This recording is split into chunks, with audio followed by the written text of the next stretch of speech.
Hello and welcome to Umzansi Esports League by Nodwin Gaming. You're joining us live, and I certainly hope you're doing great and are having a wonderful start to this beautiful week. As we get started with week number 8, this is going to get exciting now because after all, since the past 7 weeks, all the games have showcased some wonderful synergistic plays across the board. But now, as we get into week number 8 and then finally into week 9, that is where the final draws are going to get picked, because after all, that is where we shall find out what teams are eventually going to be a part of that prize pool and what teams are just too far away to be able to climb up back on that ladder with in terms of the points. But nevertheless, let's continue on this conversation. I'm your host Blotto. Joining me on the desk it is Phoenix to talk more about some FIFA. Yeah, that's true, and thanks a lot for the introduction. And I'm very excited today, as usual. I always excited for the Umzansi League. Yeah, that's good because we have today we have the player Masoom and Mobi. And the previous match, Mobi showed that what you call aggression, what aggression totally is, because he scored 14-0 against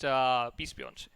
Dragon. That was against Dragon Miller, and that was again, I mean, yes, it was a phenomenal, sensational performance to witness, because after all, it was Mobi's first win. Oh yeah, that's also good. Right? That's amazing. That is incredible the way he started it off all over. But again, like I just discussed, this is week number 8 that we're in, and that does imply that the number of matches that have happened, we've already crossed, 5 points for all the players, and now only 2 matches, select 2 matches are remaining. So this is the last 2 matches for them as well. Who's going to be on the top? If we're talking about today, we have Mobi at the 6th position and Masoom on the 4th position, but Masoom is looking confident. He already have 10 points. That's a good number we can talk about, because if he's going to win today's match, he's going to be on the top and going to get that first position. But Mobizilla, he won this match because this is very necessary for you, because you are having 4 points. You're on the 6th position and you need that point. And if today he's going to win, he's going to climb up towards the 5th position. So I think so that Mobizilla is going to give his 200% today. Well, he ought to. That is so very true, because after all, the stakes couldn't have gotten any higher, and after all, there are only 2 matches more that remain. So after all, both the players are certainly going to try and give their level best across match number 1 and match 2, or like we call them, leg 1 and leg 2. With that, let's get these legs started off. Let's kick off with some incredible plays and wonderful goals. Over to our casters now. Thank you very much, Blotter. We have an all bravado gaming affair here. Mobi, Zilla taking on Mr. Masoom Snare. Are you hyped for this game, man? I mean, I'm pretty hyped because this time around, right, we've gone into a lot of these matches being like, okay, what's going to be the matchup? What are we expecting? Some interesting things, right? This is one of those where I'm just expecting a blowout, and I'm going to be happy to watch it. I'm going to just be entertained, watch Masoom get himself into the upper echelon of this here league. I'm having myself a good time. I'm happy for this.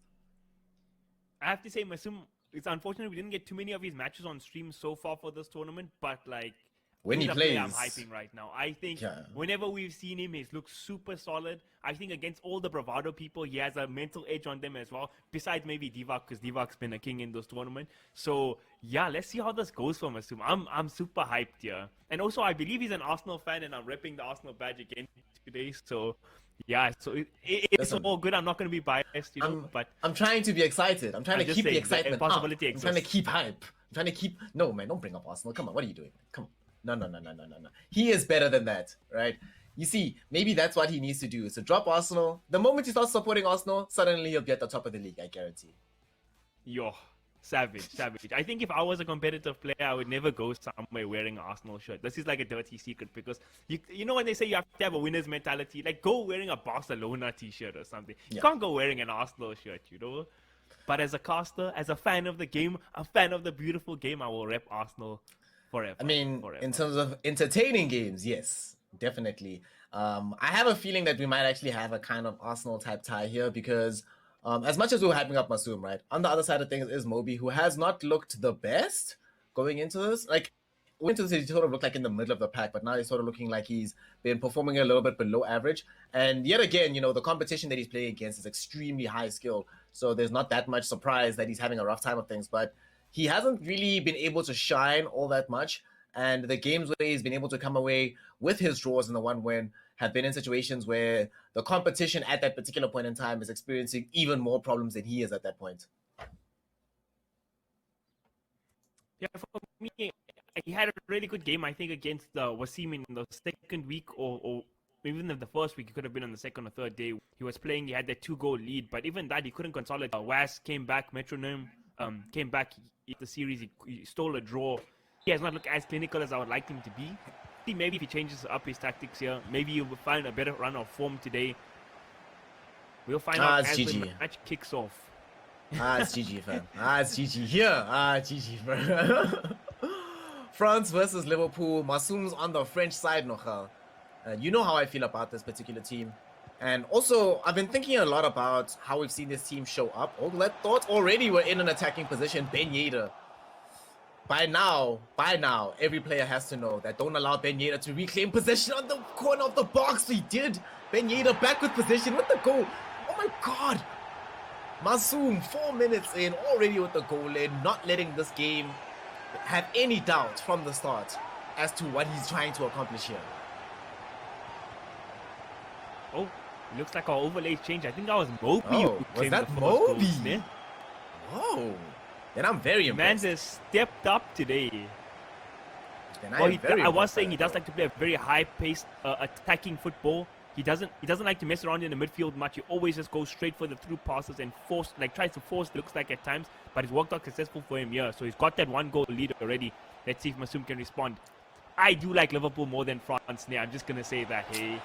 My boy Mane is there. Oh, Firmino has to go for the near post. No, he's going to hold on to it, but there's the defense coming up from Mobi. Solid as well. Yeah, very nicely done there by Mobi. Reclaims the ball. He's recycling it back into possession. And with N'Golo Kante, we know how long these passes can be from him. I think the objective for him is going to be trying to boss this midfield as much as humanly possible.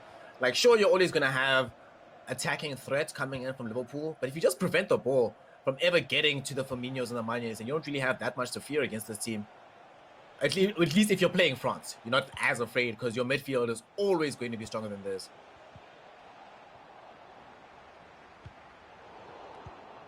And there we go. We see Mobi employing the tactics that you suggested, stealing the ball away. But Masoom says not today. Passing the ball around nicely in addition. And Mane hold on to the ball. He's getting bodied there by N'Golo Kante. Kante just everywhere on the pitch.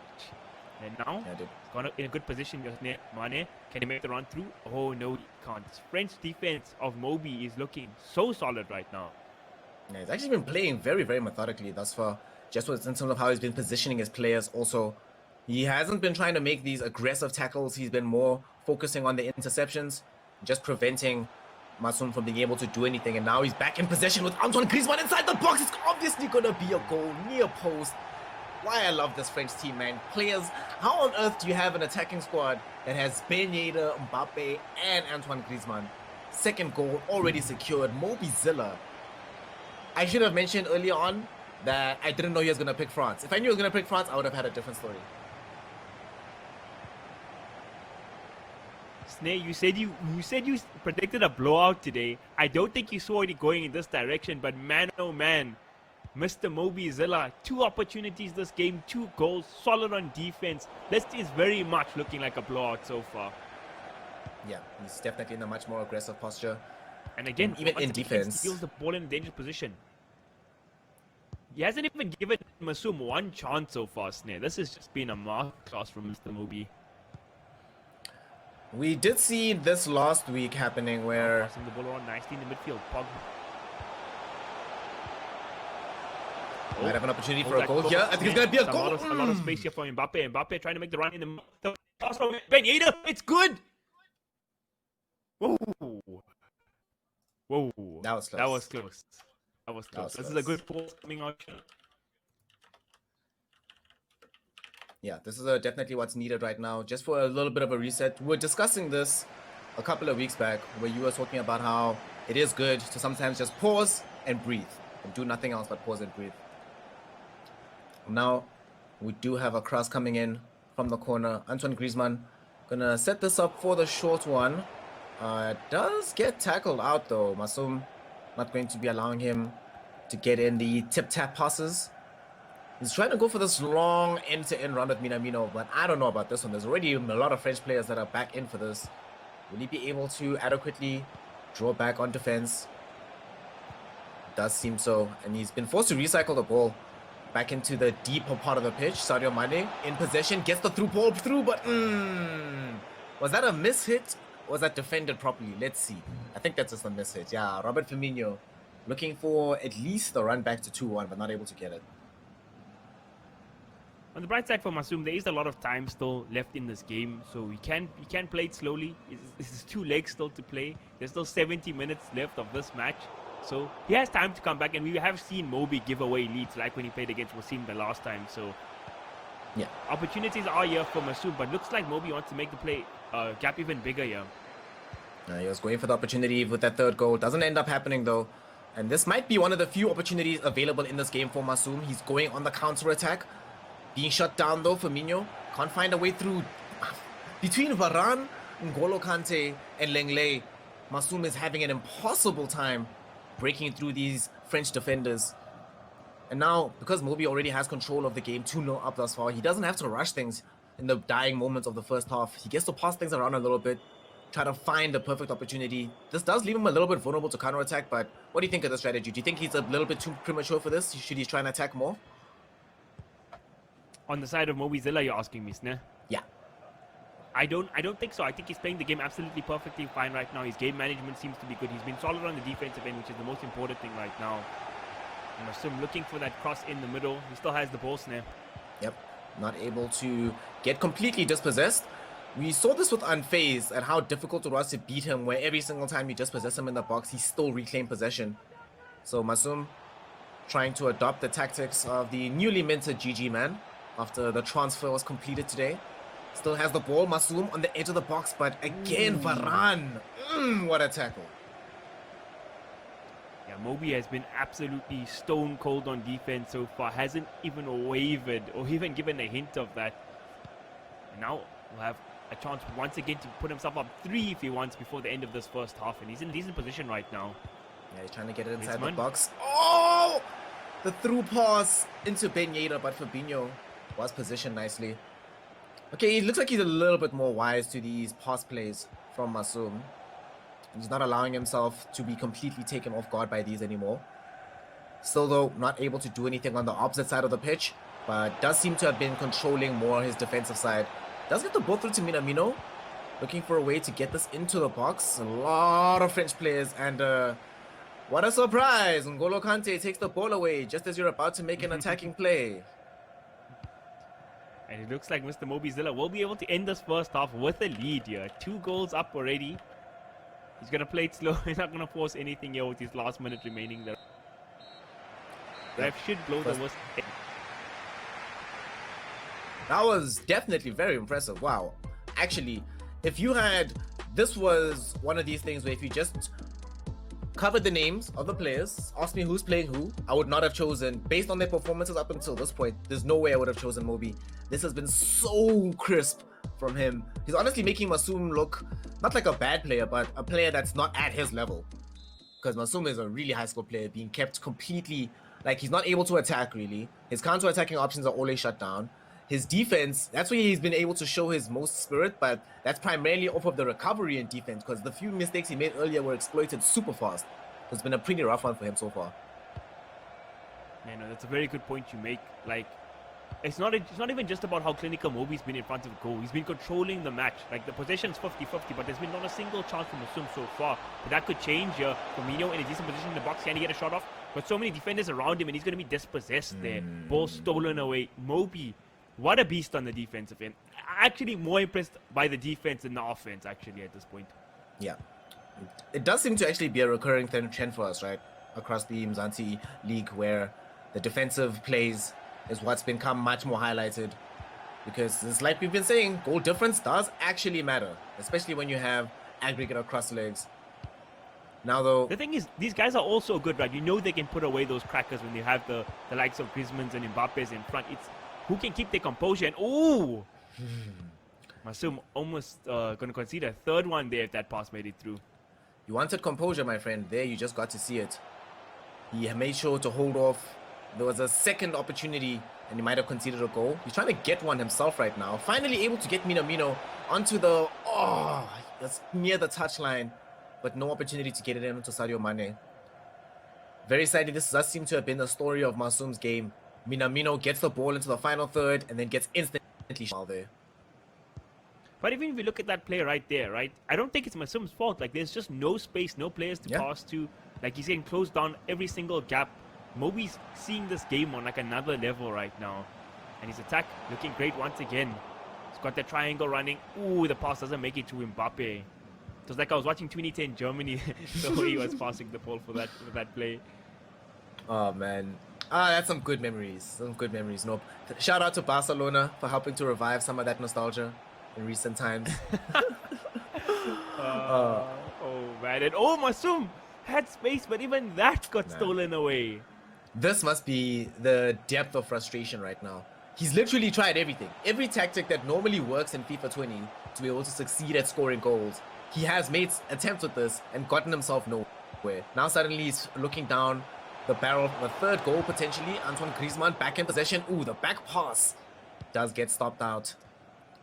And that was Mino. You're talking about frustration, right? I would say Masoom is probably one of the top 5 like best most calm players in SA Esports, and I'm sure even he's cussing like a like a KC there.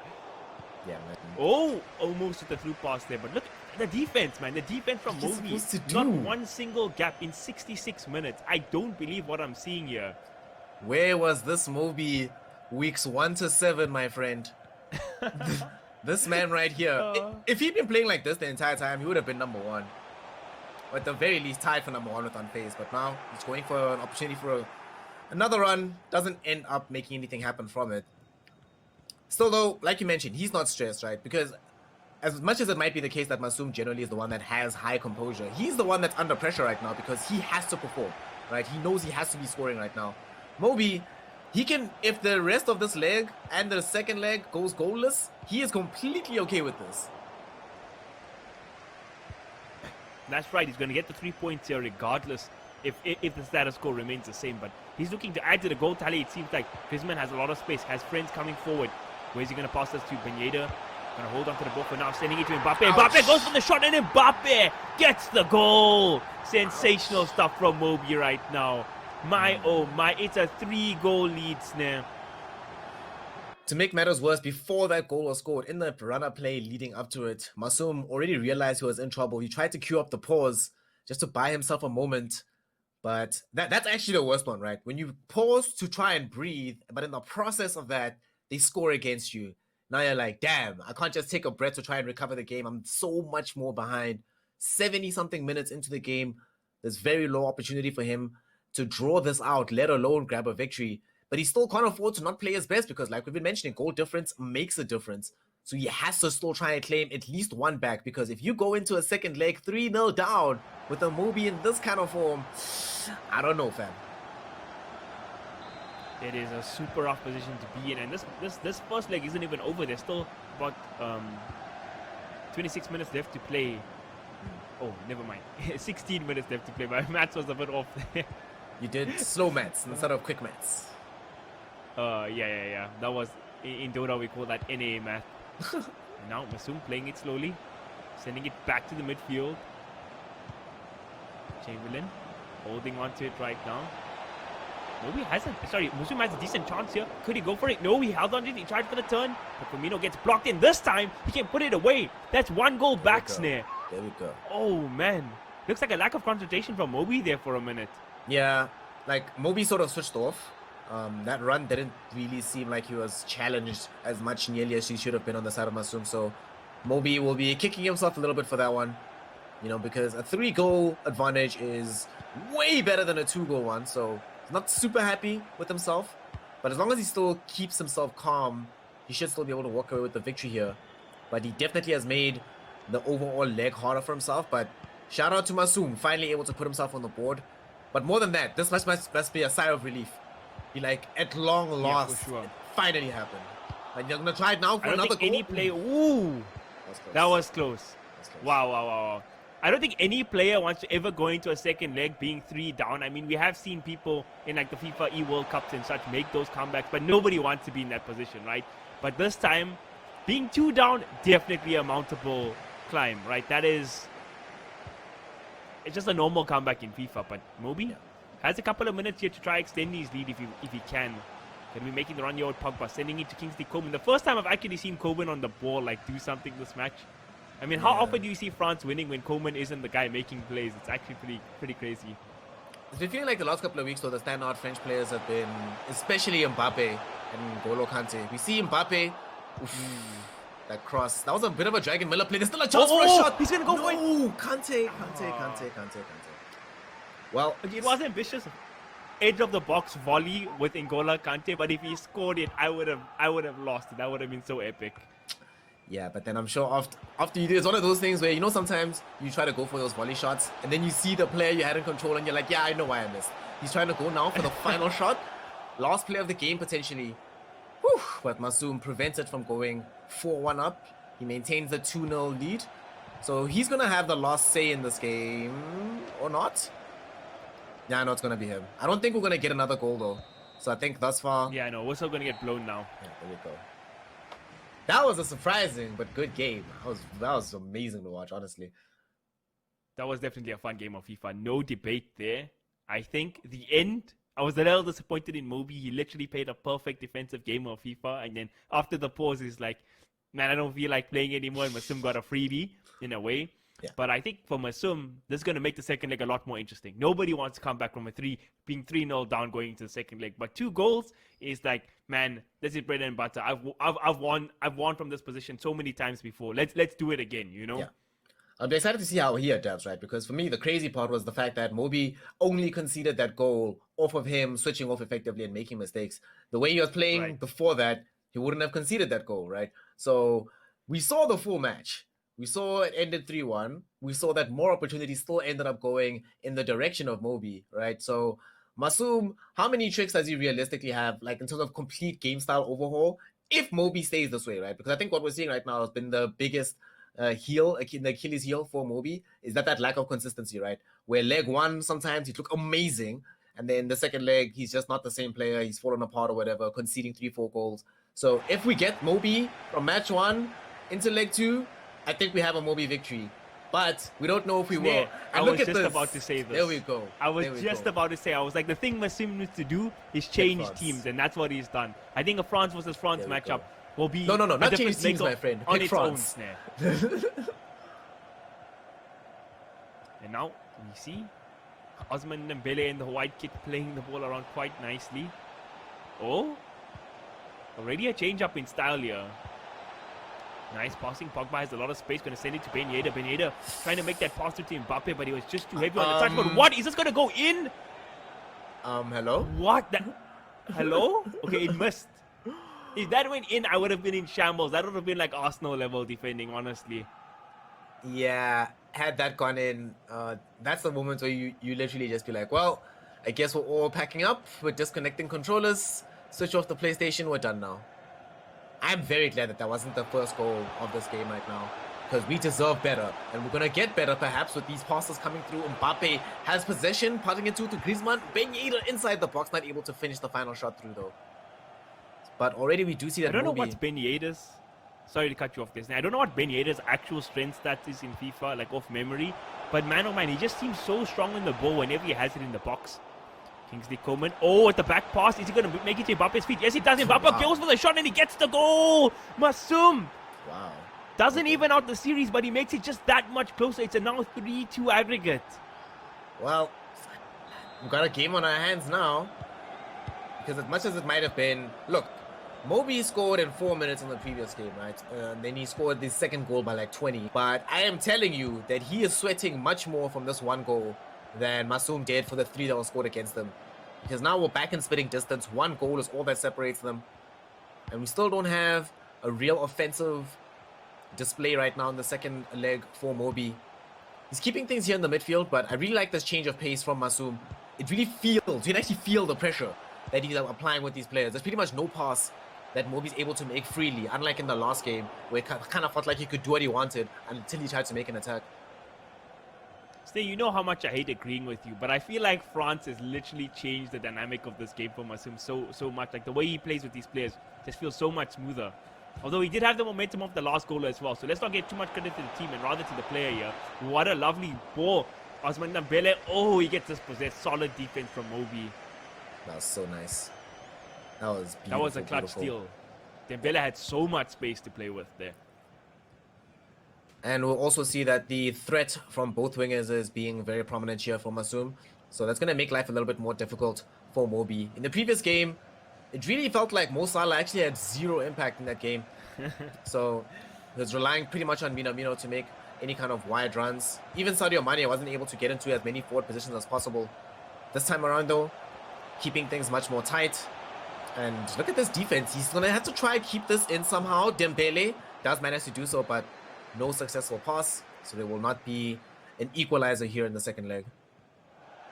Coleman could actually get the run off there. No, never mind. He runs it out. I was wondering. I was like, there's no way Coleman's going to be able to body out the left back there. But he managed to hold the ball, but just runs it out. It was a clowny series of events. Just a bit of memes, man. What if he wants to touch the ball a bit, you know? He wants to rub it. This is looking a bit dirty. You know, can't touch it on the pitch. Get it out, the fastest way to do it. Now, Mobi. These are some... We've seen him score most of his goals from opportunities like this one. Okay, Griezmann back on the ball. But can't keep it. Can't keep it. All right, this is very scary. Look at the positioning of all these French players. I feel like a goal might be coming right now. Dembele on the wing. There are 4 French players inside the final third right now. Will he be able to thread through these passes? He gets it back into Kingsley Coman. Playing on the edge of the box. Recycles it into Paul Pogba. Oh, the shot does come out, but blocked wonderfully there by Langley. Whew, that was close. It was unfortunate. Pogba from the side of Masoom didn't run forward there because he was like a couple of meters forward. He probably could have went for the shot there. Yeah. But it's all good. That was a dangerous run from Masoom, like you said. A lot of opportunities there, but Mobi keeping his composure on the defensive end once again. But it just feels like Masoom is controlling the midfield so much better in the second leg. Like he's actually getting a chance to string some momentum together, string a lot of passes together, find his rhythm for these attacking plays. And on the counter-attack, because Mobi only has 1 goal lead now, Masoom's actually getting the chance to counter because Mobi really has to go for it, right? Because I don't think he's going to be comfortable with an only 1 goal lead with basically 60 minutes left to play in this match. Yeah. And speaking, it might not be a goal lead anymore because Mbappe with the ball. What's a goal? Kylian Mbappe makes this a 3-3 series. Oh my goodness, Masoom. In fact, this is more than just a 3-3 series, my friend. We are very close now to him with all the momentum in his direction, being able to reclaim things in his favor. Man, oh man, that was such a good goal. And a lot of patience from him to make that happen. Like, I think people on stream need to realize this was a 0-3 match for Masoom. He was down 3-0, right? And now it's tied up 3 apiece. He scored 3 goals in a row. Absolute phenomenal stuff from the boy in blue. Let's see if he can keep up this momentum. Is he going to get that 4th goal? Is Mobi going to respond now? Snap, nice pass coming through, but doesn't make it to Ben Yedder's feet there. This is scary. Yet another through ball, Beautiful through through cross. What a cross, Dembele. We saw a goal happen from a very similar circumstance. Is it going to happen again? Masoom passes it to Mbappe. Mbappe with possession. Oh, that pass, a little bit too much weight on the ball. So Ben Yedder can't get to it. And now we have a counter-attack in the opposite direction here, Camille. Kingsley Coman right to make the run. Mbappe doesn't have too much space. Oh, it was actually Ben Yedder, my mistake. And Mobi feels like he's in the position Masoom was at the first half of leg 1, where he just can't string anything together, not really getting opportunities here, and kind of just locked in his own half, it seems. But he will have another chance here before this first half ends, passing the ball around here in the midfield. Pogba over to Mbappe. What can Mbappe do? He's making a run here to the wing, beats 1 defender, but Hernandez is going to tackle him out there. Okay. Oh, all right. This is a goal. Should be a goal. Can he get the shot off? Mbappe, yes! He does it. Okay, that was a gift, and he accepted it clearly. There was no funny business there. It's like, you're going to give me this opportunity, I'm going to put it the hell away. To be fair, the first goal that Masoom scored, this was just fair. This was just like paying it forward, right? Because Masoom scored a freebie goal in game 1, in match 1. So we also have a freebie goal here. Everything's fine. But the crucial thing is that now Masoom suddenly is back on the back foot with 1 goal down. He's trying to get himself a final goal before the first half ends. Will he be able to do so? Dembele with possession. Got so much space. What a finish. What? Ousmane Dembele, boy. Are we back to 2-2? Just like that? Just out of the blue. 3-1. Oh my gosh. We've seen 4 goals in this match, and we're not even in the second half yet. This is a FIFA scoring festival right now. Man, oh man, what a game. Back and forth the whole time, Snare. Yeah, it is extremely close between these two players. Ooh, really nothing to choose between the two of them. That was, for me, the most impressive part wasn't just the scoreline itself, but watching both players adapt to how they're going to be approaching one another. And especially when it's a mirror match, right? It's not as easy as when you're just like, well, I'm playing with, say, France versus Liverpool. We just have to make sure that we keep Ndombele or Lengle onto Mo Salah and he can do nothing. It's a much more balanced matchup, so you're always having to think tactically about how you're going to approach the play. Now Masoom in a decent position once again. Ooh, there was a chance to get the pass in the middle, but he held on to it. He's still in a dangerous position. Osman Dembele has been a star so far. Gets the ball to Mbappe. Can Mbappe put it away? No, he can't. The tackle was there just in time. Okay. Mobi hanging on to his life right now. Mobi not looking as crisp as he was just a few moments ago. I think definitely rattled by that final goal that came in from Masoom, and we're going to see Masoom score again in the box with Mbappe. Oof. What a player, what a shot, and what a goal. I don't think Mobi read that pass. I don't think he realized Mbappe made that run there, because once the ball made it to Mbappe's feet, you knew what was going to happen there, Snare. There was no debate. That's a goal every single time, and I believe that's now a 5-4 lead for Mr. Masoom. Yeah. Oh my goodness. 5-4 after he ended leg 1, 3-1 down. Inside the box now, Mobi trying to bring it back up to 5-5. Gives the ball away though. Ooh, huge mistake, but okay. He makes up for it. It is Ben Yedder, by the way. This is the thief, the poacher himself, so it's all good. He's looking for the chance now. Back into Griezmann. What a tackle last second. If Hernandez doesn't get that tackle off, Griezmann is 100% on goal, and he will always score in that situation. And the long ball comes out yet again. Coleman has space. Nobody's going to catch Kingsley Coleman here. Can he go for the shot here? He's going to send the pass in, and so much space. Then Pele puts it away. 6 goals for Masoom. He's now... This game, it was... What do you say, Snare? It's a smashing now. I mean, you know, we came for a smashing. We were a little bit surprised after the first leg as to the direction this was going, but now all the momentum in his favor. Look, it's not over yet though. It is not over yet because he's 6-4. We still only need 2 goals from Mobi for him to be able to put himself in a tied position here. But 3 goals down might be too much if this goal gets through. Dembele on the wing, not able to convert that into success. Not under the danger zone yet though, because as we've been seeing, especially from these top 3 type players, is that even if you lose possession in the final third, you still play offensively and try to chase that ball down. Force the opponent to play hyper defensively in that situation. With the way Masoom's playing right now, I don't think even F2 Tex could get 2 goals off him right now. He is a beast at the moment. But Masoom might be able to. Sorry, Mobi might be able to. Ooh, that was close. That was close. Man. I think the thing that he's done really well, that I'm quite impressed with, he's done a great job of tracking the dangerous players. I've rarely seen, especially in the last like 40 minutes here in the second leg, I haven't seen Ben Yedder or Antoine Griezmann have the ball for any length of time without several of Masoom's players immediately closing them down. You do see a chance now for a pass. Get it into Mbappe. Back into the hands of Antoine Griezmann. No opportunity for a shot though, as it gets blocked by Rafael Varane. And now it's fine. Finally, there is a change in the tenor of the match because Mobi is the one that's trying to chase down the ball, and Masoom is like, meh, I can score. I don't have to. It's chilled. I can try some new stuff right now. Look at the lack of urgency with how he's playing this ball forward right now. Yeah, Masoom played that really clever, and what a ball through. Wow. Oh, is that a penalty? That is definitely... Wait. Yeah, okay. I thought it was going to be a free kick for a second. I was like, how? He can go for it. Can he put it away, Snare? Oh! Mobi makes the save.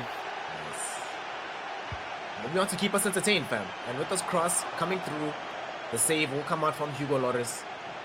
Keeping the game going. Let's not forget, 2 goals. That's all we need. We have seen 2 goals in this very match within the span of 20 minutes. So if Masoom can do it, Mobi must be thinking to himself, I can do it too. Well, even if he can't, as a FIFA player, the winning mentality is always to imagine that you can score the goals you need before the match ends. 100%. Mobi going to be going all out here. The question is Masoom going to falter? Because it hasn't looked like that at any point in the second leg so far. Mobi still has the ball. Kante Gonna send it over to Pogba. Playing it kind of slow. No sense of urgency right now. And oh, beautiful pass through. This is an opportunity. Griezmann puts it away. One goal, that's all. One goal difference. That was so methodical from him. That was so nice from Mobi because he switched up his play, right? Because the last 10, 15 minutes, it's been just go, go, go, go, go from him. But there he calms down. And not only does he calm down, picks out the passes needed to score. Because that's always the thing with FIFA. That it doesn't really matter how much you change your tactics if the new tactics don't actually work. But he, in that moment, gets himself back into shooting distance. If we have one more goal here, we're back to even. How on earth is that possible? Masoom doesn't look like he wants to give Mobi that opportunity to come back though. Oh, the long pass actually gonna get missed. So Mobi has another opportunity here. Pogba, beautiful pass to Pineda. Pineda waiting for his winger to make the run. Osman Dembele, can he hold on to this? No, he can't. The tackle a little strong for Masoom. Now he'll have a chance to counter of his own. Ooh, he had. I feel like he could have made a through lob there for Osman Dembele, but gonna send it back. Now Mobi has the possession of the ball here, Snare. Yeah, he's trying to, as easily as possible, replicate what he just did. And he also knows that pretty clearly the key to being able to deal with Masoom is don't allow him to run. No matter what you have to do with the ball, if he's not running, you're probably in a better position than he is. So even if it's the case that you're playing the ball more slowly, it leaves him, when he regains possession, there's not as much pace or weight on the ball to be able to counterattack, and you have all your players in position to be able to intercept his passes. It does mean that it takes a long ass time for you to get yourself in a goal scoring opportunity, but it means that when you're there, you pretty much guarantee a goal. But as I say that, the Costa's curse applies, and no goal. He was so methodical with that, really working his way up the pitch, passing the ball nicely, getting a lot of players involved. But unfortunately, the last play just didn't work out with Masoom's defense. And now Masoom looking for a counter chance of his own, but the body, wow, I don't know how he got his defender in that position. Managed to get him goal side. Excellent defending from Mobi in the last minutes. And now he has a chance. We're at the 90th minute mark, but he's got given the ball. He has 2 minutes left. This could be the last play of the game, Snare. What can he do with it? He's going to pass the ball up nicely to Mbappe. Sending the ball through the middle. Griezmann has space. Griezmann to Kante. Kante going to get dispossessed though. Clutch defense from Masoom. Is it going to be the match? It is. Whistle is blown. 6-5 to Masoom. What a game of FIFA. Sensational stuff. What a game of FIFA, and what heartbreak for Mobi. Oh man, are you kidding me? Are you kidding me? Like that last play, for example, right? If it a split second sooner, he puts that ball through, or half a second faster, the attacker runs forward. Hell, at that moment, if Masoom just lets go of the control by half an inch on the analog stick, suddenly we're back to a draw. But such a heartbreak, Mobi. What a game! Honestly, that was incredible. I don't even know what to say now. Phenomenal stuff. Panelists, what do you all think about this? All right, thank you so very much, casters. Indeed, what a way to get your weekend started. This is the kind of match we were wanting to witness, especially coming in from the side of Mobi. And indeed, what an impressive performance. That's true, and you know what? The start the Mobi have is insane. True. The first game he just scored 3 goals, but could not able to make it the same in the second game. And Masoom is just scoring goals very easily. In this, I thought that in the first game he thought it's gonna be a little bit difficult. Right, that is so true. I mean, indeed, that is something that was not expected at all. Why was Masoom playing like that? No idea at all. Yeah. But initially, perhaps he was testing the waters, at least in leg number 1. Yeah, that's true. But as you move on to leg 2, the aggressive plays coming in right off the bat within the first 5 minutes. I mean, you noticed it. You were the one to point it out that Masoom was playing aggressive within the first 5 minutes of leg 2, and indeed, that is showcased right here. 6-5 the final. Yeah, and you know what? When the second game started, I thought that Mobizilla is going to score some more goals. He's going to win today's match. But Masoom just came, just showed the aggression, and that's why he just won the match. And if you look at the overall standings, Masoom is on the first position with having 13 points, and he played 6 matches, and he left only 1, right? I think so. Yep, that is correct. He's got 1 more match remaining. That's going to be against Ebi Bros. That is going to be an interesting match to witness as well, because Ebi is certainly not an easy competition to defeat. Yeah, that's true. And if you talk about today's Mobizilla, they not able to perform that well, still having 4 points, played 6 matches, and he left with almost. He also have 1 match left, and I hope for the best that he is going to perform good in his next match. But you know what, Masoom, the game he played is very insane. The thing is, the passing ability just improved from first game to the second game, Right. in a matter of seconds. Absolutely, absolutely. What a play this was. What a way to start off Umzansi's week number 8. But with that, though, FIFA segment does come to an end. Stick around as we go on a short break, because coming right up is going to be the semi-finals. Week number 8 once again, indeed. 20 teams going to be battling it out. So stick around. PUBG Mobile coming right up.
Hello and welcome to Umzansi Esports League by Nodwin Gaming. You're joining us live on Jinx TV, and I certainly do hope you are off to a great starting weekend, because after all, right now, what's about to get started is some aggressive, some incredible, well, PUBG Mobile, that's all there is, because after all, we're in the semi-finals, week number 8 already upon us.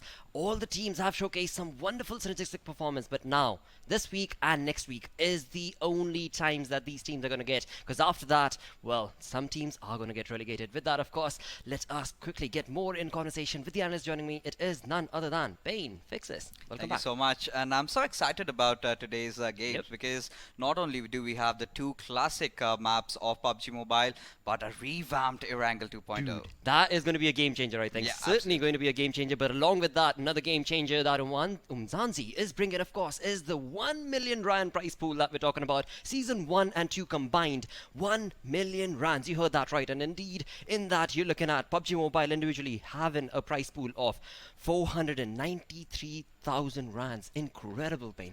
I mean, almost half of the price Yes. pool, and really showcases how popular this game has been, not just in India, but throughout the entire globe, and spreading its wings across Africa. Yep. But yes, getting back to the map updates, of course, a few guns have been buffed, and I would love to see the usage of Tommy gun, since now you can have those attachments, red dot sights and the Wow. holographic sights. Certainly gonna be a game changer if you have to spray and pray and all those pushes. And yes, a few changes in the textures of the buildings have made it a bit spacious.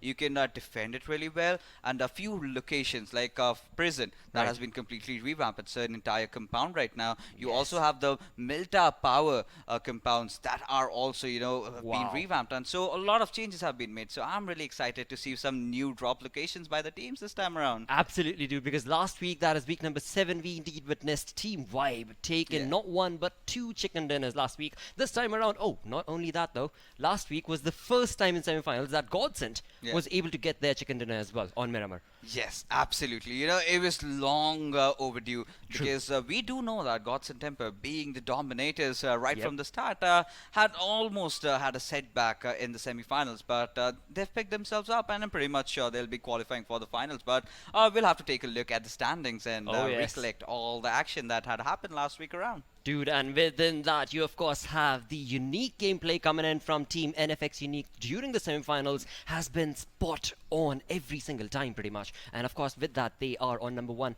position, followed very closely by Natural Killers. Yeah, absolutely. NF Unique, 3 chicken dinners and 84 kills shows how dominating this team has been. And a lot of teams from the first half, we can see they're doing pretty good. And in fact, EFX, but still, eyes will be on Gods and Temper if they can really Yep. continue their momentum, their winning ways that they had lost since quite some time. But there you go. As you move on, we have House of Anubis, Reluctant SA, BBC. Well, Reluctant SA and BBC did manage to get a chicken dinner, but outside our official. This is one team I would really love to mention, because it's just that one chicken dinner that has helped them so far. True. But apart from them, a lot of dismal performance. So I really hope they rise up today. Absolutely, because again, you can bring in that exact same example for the exact same team of outsider officials during round 2. It seemed as if they were faltering in their gameplay. It seemed as if they're probably going to get relegated, but at the end of the weeks of round 2, we indeed saw them bring in some wonderful kills, wonderful strategic plays, and of course, right now also in semi-finals, they are trying to go along with that rhythm. But as we saw in the bottom end, we still have few teams like Inkosi, Quiet Storm, that are just not able to capitalize on those opportunities as of now. Yeah, absolutely. If you talk about Quiet Storms, they've been good with their Yes. position points. But today, I would love to see how the circle erupts, because we've been witnessing a pattern these days. Either it's going all the way up north, or else it's going mostly to the southern area. So I would love to see an eastern circle today. I want to see how these teams utilize those Milta compounds and those Indeed. prison compounds. Absolutely. I remember, again, going back all the way to the starting few weeks of round 1 and round 2, I remember Pachi and DK having this conversation exact same. Yeah. Dude, are we going to be looking forward to that military zone? You know what? Let's continue on this conversation and carry this question forth to our casters, who once again are none other than Pachi and DK, to get match number 1 rolling. What's up, guys? Welcome back. All right, so we are getting into yet another week of Umzansi. Oh man, the semi-finals are really tough, and really looking forward to seeing what these teams are going to be doing today. Those leaderboards looking quite interesting as well, might I add.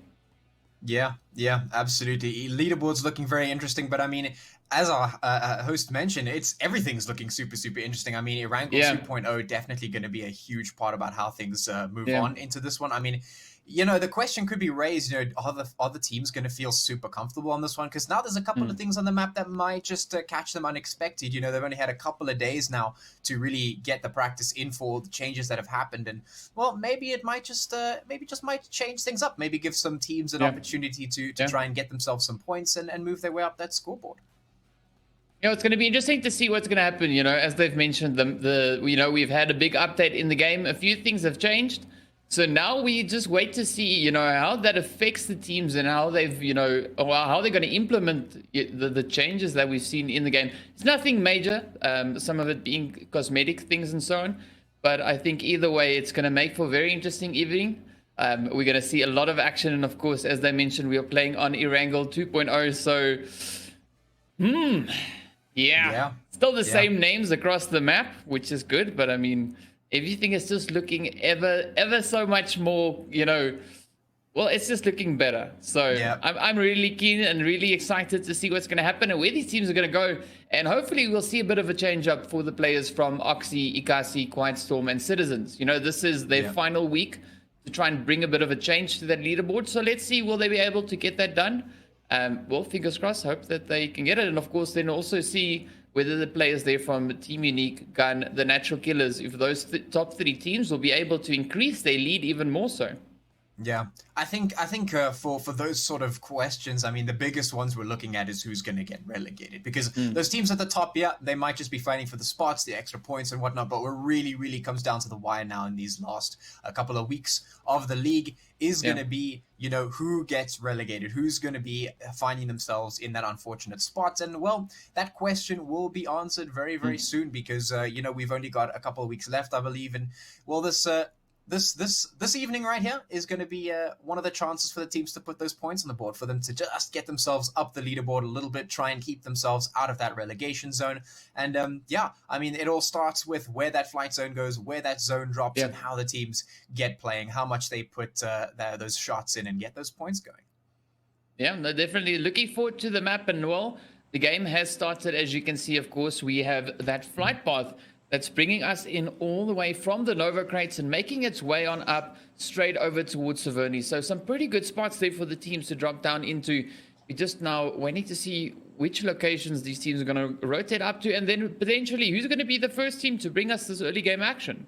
Yeah, I mean, definitely an interesting thing to look at here is actually the zones and the flight paths, because I've noticed that since the update, things have been a little bit more spicy when it comes to those flight path zone combos.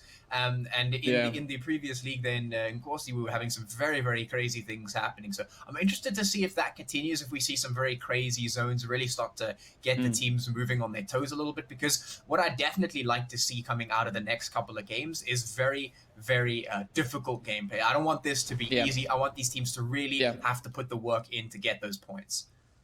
Yeah, no, I'm 100% with you on that one. And, well, we might get a little bit of a sneak peek with that already, as we have the team there from House of Anubis, as well as the team from Blink touching down right there on the military island. The team from Spaza Gaming also making their way in. So all 3 of those teams, of course, earning themselves those Apache points. And there's that eastern zone that the analysts were talking about. Yeah, that is the zone that we wanted to see. And I mean, that is a full-on eastern zone. Almost all the teams already sitting in the zone, and the area there in farm being super, super packed with the teams, of course, there from the Natural Killers. We've got the players from Oxy right there. We also have Citizens in that same area, as well as the team there from Inkosi Esports. So it's going to be really, really tough. In fact, there's quite a few spots along the map here that is, jog and block full of players. Yeah, I mean, as you can see there right on your screen, tons of teams sitting inside the zone already, which does mean that, we see usually 2 responses to this sort of situation. The first one is to just start to move a little bit outside of the boundaries of the zone. A lot of teams, when they drop and they see the zone land right on top of them, usually they go and leave the zone just to come back later.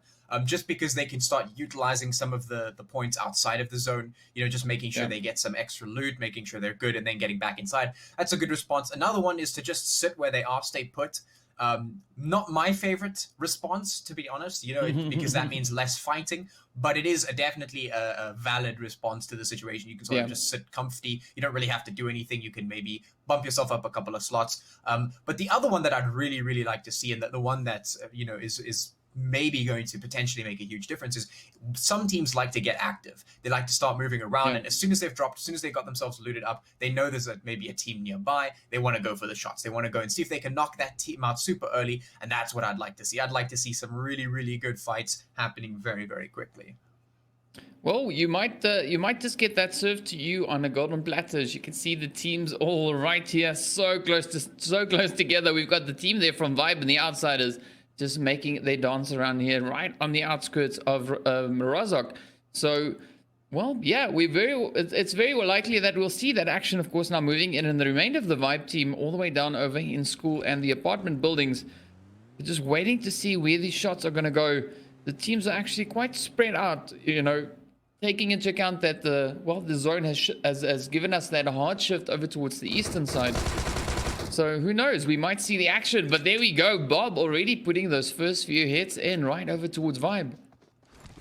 Yeah. And those early fights, definitely something I'd like to see happen, because when you have the early fights happening, it does sort of stretch out the space that you have to move around in. You knock out a couple of teams close by you, you have way more space to work with. You've got extra loot because, if you take out a team and you go right on top of them, you get their loot, so they've basically looted the compound for you, sort of thing. Yeah. So it definitely has, some bonuses. And sometimes that does make the mid game a little bit thinned out in terms of fights, but that's fine, because that does also mean that the end game, the final set of zones, is also a lot more competitive. So it's like, if the early fights don't happen, then some of the mid-game zones get really, really crazy, and that can be a bit chaotic. And we've seen that happen a number of times, just teams scrambling to try and get in the zone. Everything's super clustered. Everything's going crazy. The shots are flying left and right. And I mean, that's just as fun to witness. But like I said in the beginning, I'm looking for a much more competitive set of games to go forward, because I really want to see, which teams deserve not to be relegated. That's really what I'm looking for at this point. Yeah. And at the moment, there's quite a lot on the table. We've got 4 teams that are going to get relegated as we are moving up into that final section where we only have 20 teams. It's going to be moving on and upwards. So, well, yeah, we've got those four bottom placing teams at the moment, and they really need to put in, the work to move themselves up that leaderboard and potentially move one of the other teams down. But, the only chance they've got left is this weekend. That's it. 3 days. Yep.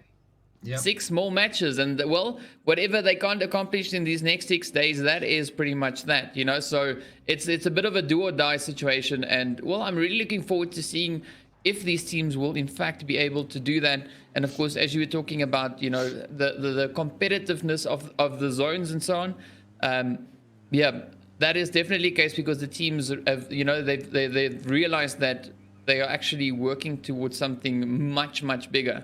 And, if they don't step up to the plate, why are they here, So Yeah, absolutely. I mean, there's prizes to be won, but on top of that, the main sort of goal is, if you don't get relegated, you give yourself another chance to move forward. Yes. And I mean, there's an entire series of players and teams who are fighting to be in this series right here. So this is all down to the line right now. These teams, they're not safe right here. 4 teams are going to get knocked out, and those 4 teams will be decided, as the week progresses and all that.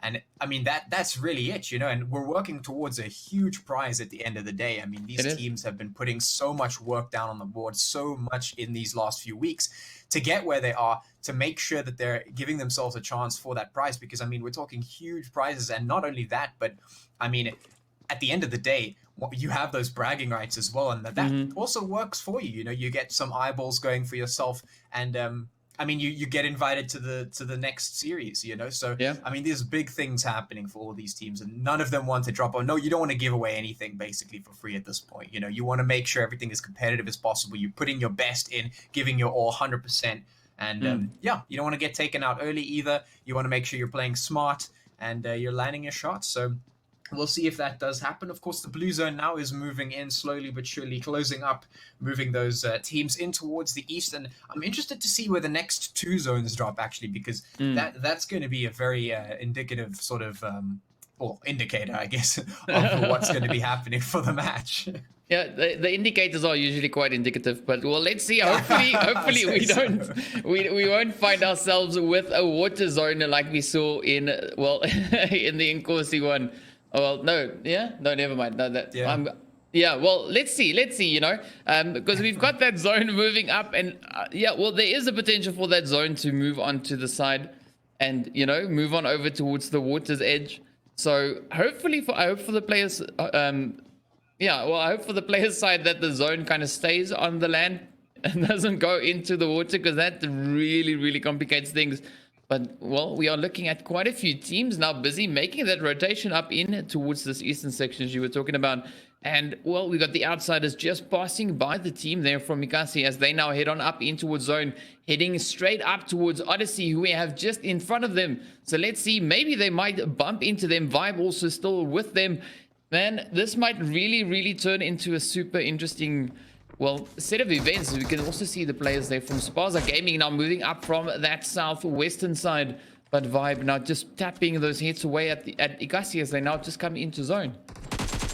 Yeah, this is definitely going to be interesting. You can see those hits flying straight up. So outside is getting hit a little bit. Igasi and Vibe going at it. So you could see kind of just moving a little bit up. But the thing is now the zone has moved in a little bit more. Things are getting tighter. The shots coming through from Andrew as well. The fights are definitely going to start happening now as these rotates start coming through.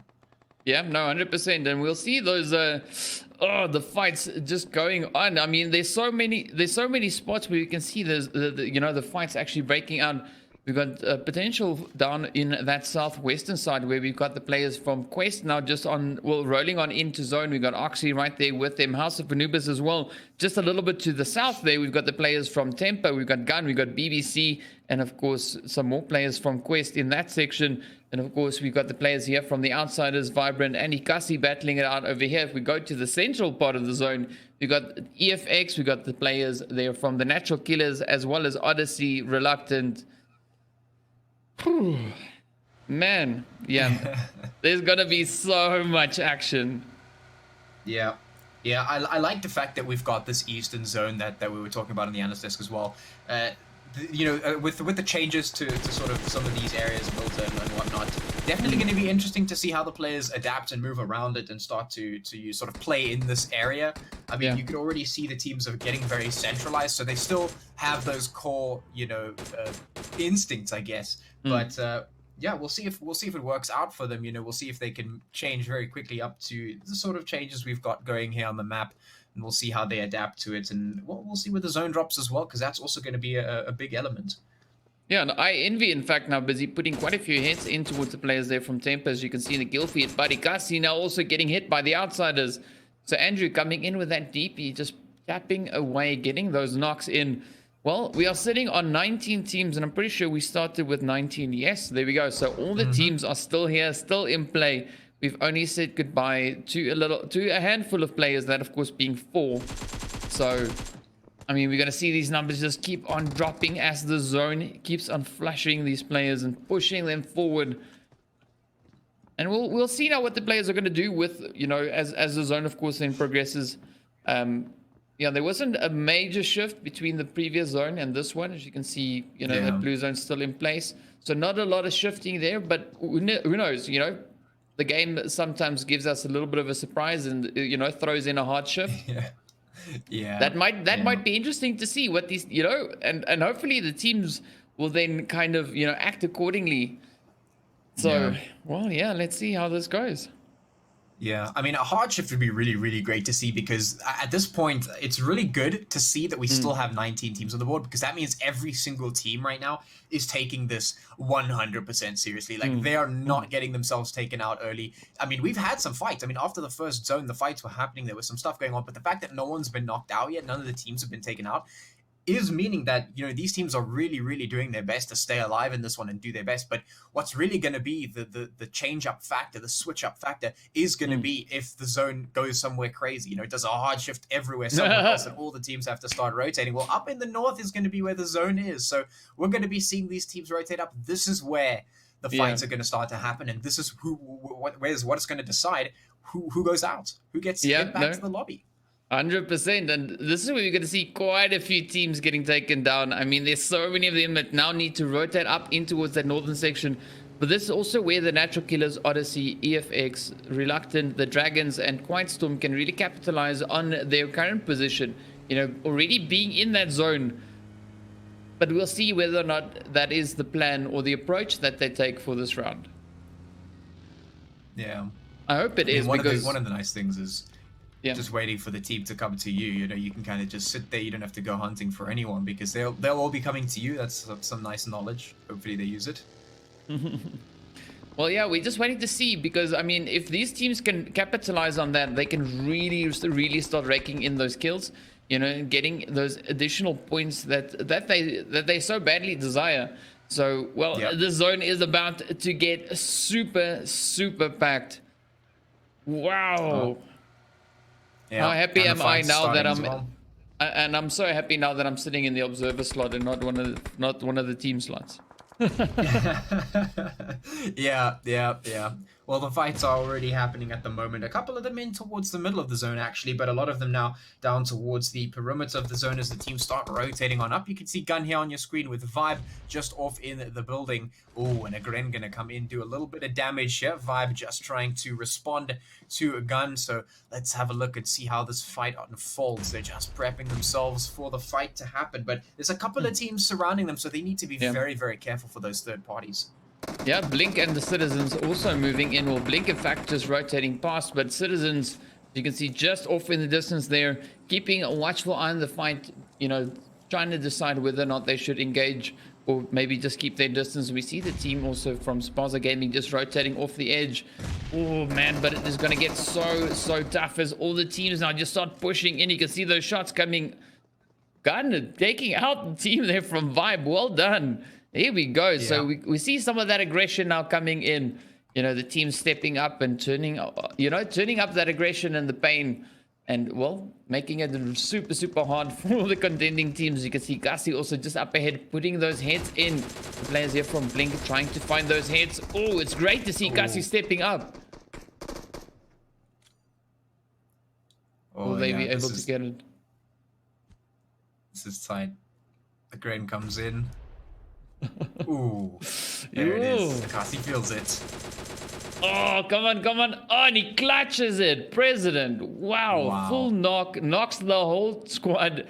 And then, of course, takes out the last remaining player for the team there. So what a beautiful play that was by Blink. Hero play. Yeah, that was epic. Oh, well done.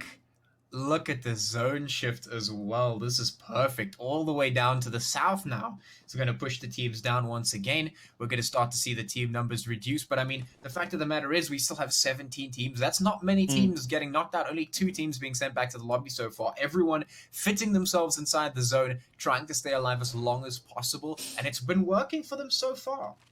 Yeah, well, BBC capitalizing on that as the players there from Oxy try and rotate up from that southern position and, of course, blowing up their vehicle.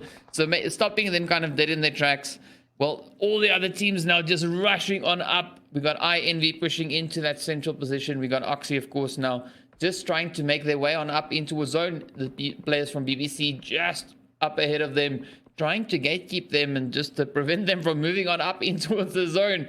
We see the team there from Tempo also putting those hits into Odyssey. And this is where it is going to be absolutely insane. So many teams. We got 57 players trying to cram themselves into the zone. Oh, it's going to be hectic. Oh, yeah. It certainly is. You can see the teams just trying to get their way on in. INV right in the middle, taking some fights with Natural Killers. You can see Tampa out putting the hits in towards Odyssey. Shady just trying to do the work, trying to do the damage, but knows that there are a number of teams surrounding him as well. Has to be careful about that. Some shots now coming in from Blink as well. Gun getting some grens in the face, but at the moment, everyone's just trying to make themselves in the zone comfy. Ooh, House of Anubis getting hit now on your screens. It's Citizens trying to put the shots in towards Quest. Smokes are being popped, so it looks like they're trying to commit to this fight right now. This is a little bit exposed, if you ask me. Well, in fact, this whole zone is pretty much exposed. This is the point where the players really need to watch out.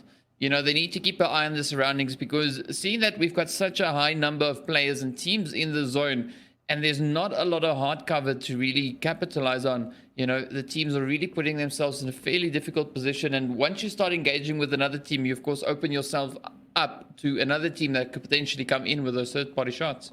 Yeah, definitely something that they need to be just a little bit concerned about, just keeping in the back of their minds as the fight continues. But it looks like those smokes will be wearing away. Some new ones getting popped over there for Quest as they try and hide behind it in that kill feed, though. Dragons also getting a little bit of damage there from some Grens as they make their way up towards the zone from the north here. You can see the Dragons moving up against Reluctant here. Let's see if they can get those hits in. They're trying to fight over a hill, which is not a very easy situation to be in. Now the smoke's coming down. Let's see if they can land those shots. You can hear them flying up.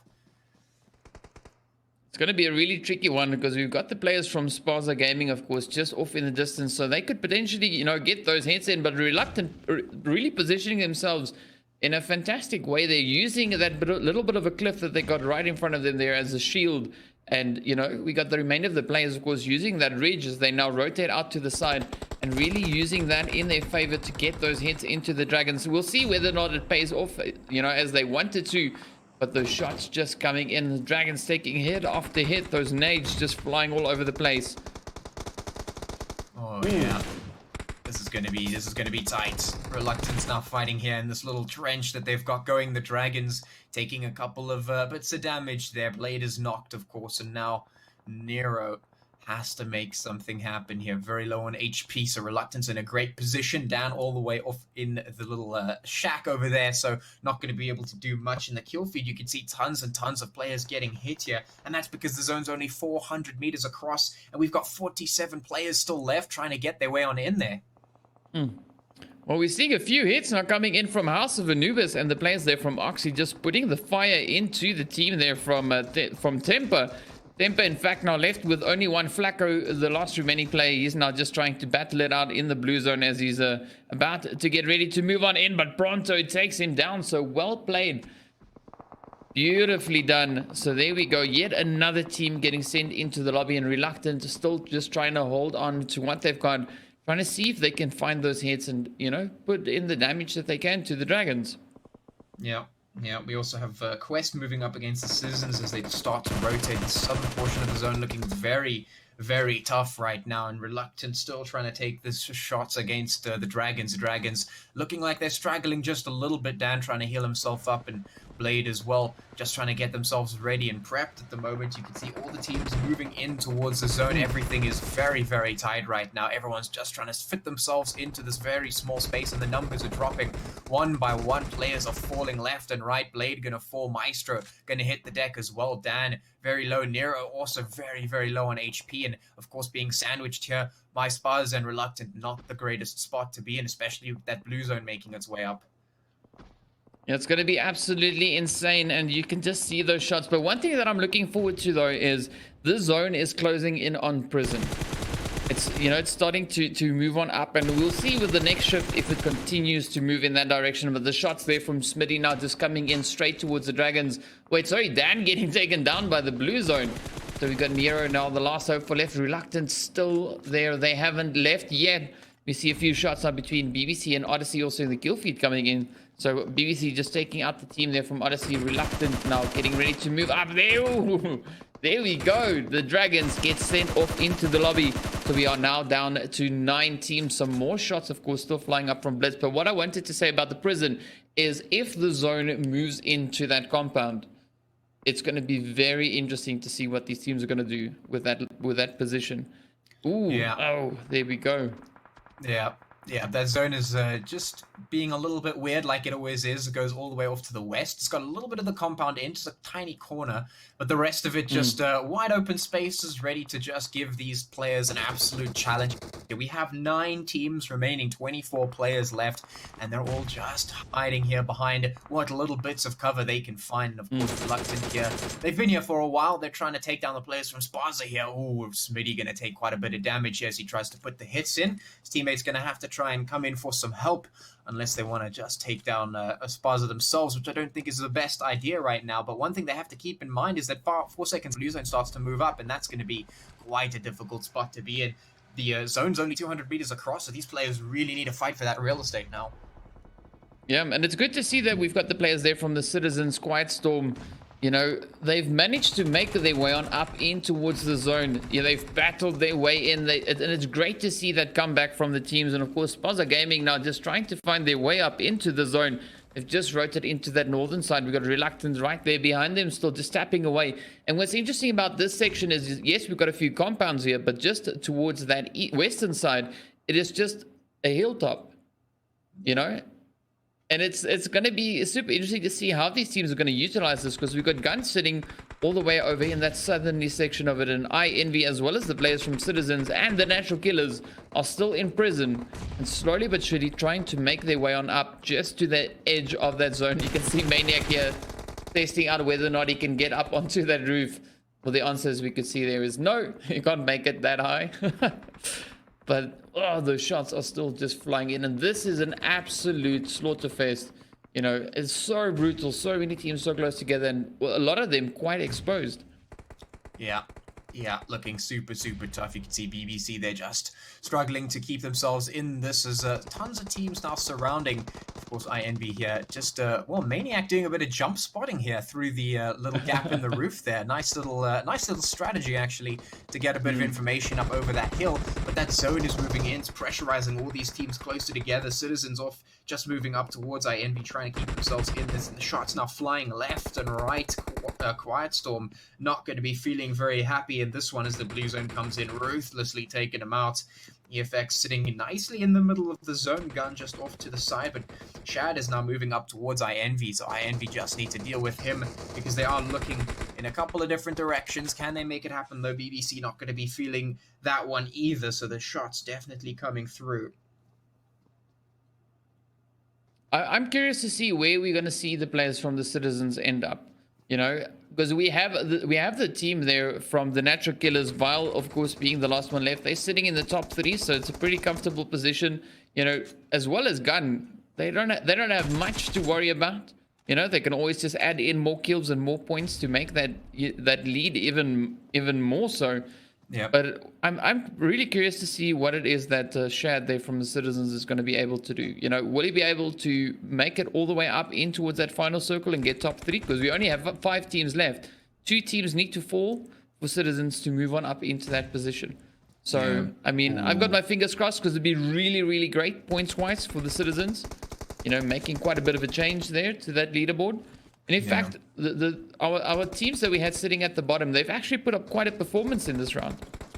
Yeah, that's really good to see from them. I mean, from the beginning, we saw these teams making this very serious. I mean, they know what's at stake here, and they're trying to just put those points on the board. Shad now trying to stay alive. You can see very low on HP. He's just trying to snake his way on up, snake his way in towards the zone. But it's going to be tight, because Guns moving up, Natural Killers are here, INV as well, and EFX, they're taking serious control of the middle of the zone here, trying to just keep everyone at bay. It's going to be difficult to hold on to, as all of these teams now trying to run up. Sully going to put the hits in towards Risk, so Gun trying to just keep their little tower on the top of this hill going, but it's not going to last very long, because they need to make their way into zone. Now Sully just absolutely running around like a madman, just putting the hits in left and right. This is absolutely devastating for some of these teams. And this is just insane. The Citizens, of course, now getting taken down, and all the teams slowly but surely moving in, but everyone has wounded players. Shots flying up in all directions. Gun getting taken out by the Natural Killers. Juicy and Vile were the only 2 hopefuls left. Juicy now the last remaining player for the team, but it is not over yet. They are not out of the woods. We've got EFX still sitting there on a full squad. INV sitting on a team of 3, of which, of course, we've got a few damaged, or rather knocked players. Maniac and, of course, Inspector both getting knocked. Slay now moving up with that hit on Reverb. So EFX now down to a potential 3. Ooh. Slam dunk from EFX. Wow. Absolutely nuts. And I mean, yeah, not only are they not out of the woods, but they are certainly in the woods, and they're taking control of it. Juicy now has to hold on by himself, and I don't think he can make it. He's trying to get the drop shot, but it won't last. No, he got it. Did he get it? Juicy got the clutch. Well freaking done to Juicy. I mean, if you've ever wanted to kiss a Mach 14 Juicy, this would be the ideal time to do that. Well done, well played. What a beautiful clutch that was, and the natural killers just swooping in with that chicken. Amazing job.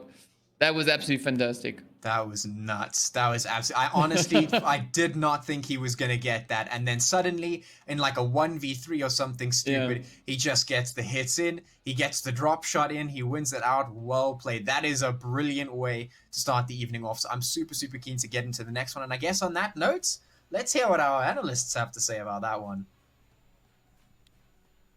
Thank you so very much, casters. What a game, dude. What an incredible game this was. Indeed, we saw teams that had to showcase that aggression, showcase that domination, get a little bit of kills. That's exactly what we witnessed right there. But indeed, what a play coming in from all the lads. Yeah, absolutely. Something that we really wanted to see. Yep. We got it. I'd love to see that, if the prison circle and yes, all the teams that were playing around. But Juicy, what an amazing play. That was one of the best plays that I saw from him so far.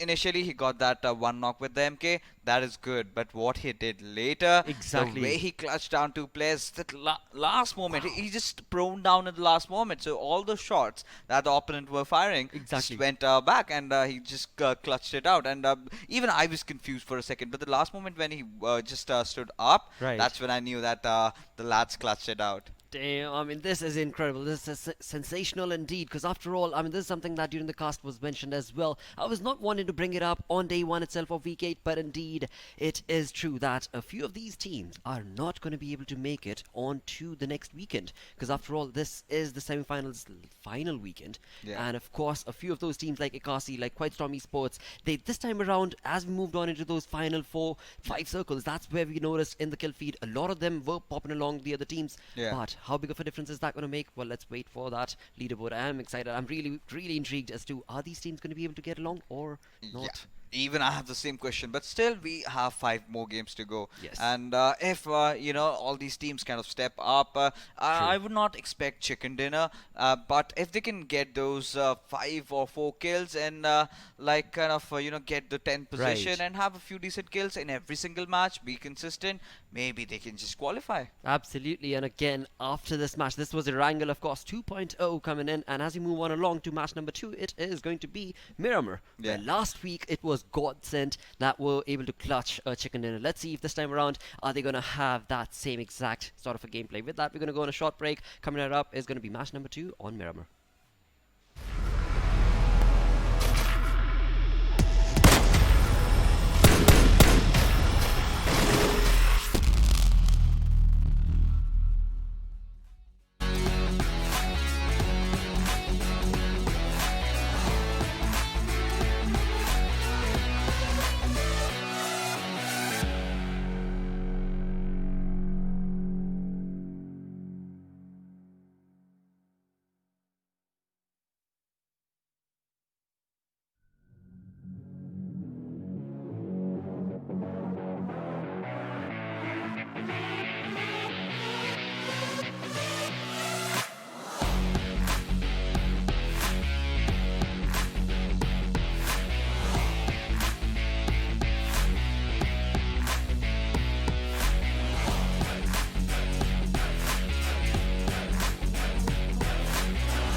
What's up, guys? Here we go. The second match for the day about to get underway. We're, of course, heading on straight over in towards that Miramar map, and it is going to be an absolutely insane one. I mean, we saw loads of action in that first round and a crazy clutch once again coming in there with Juicy.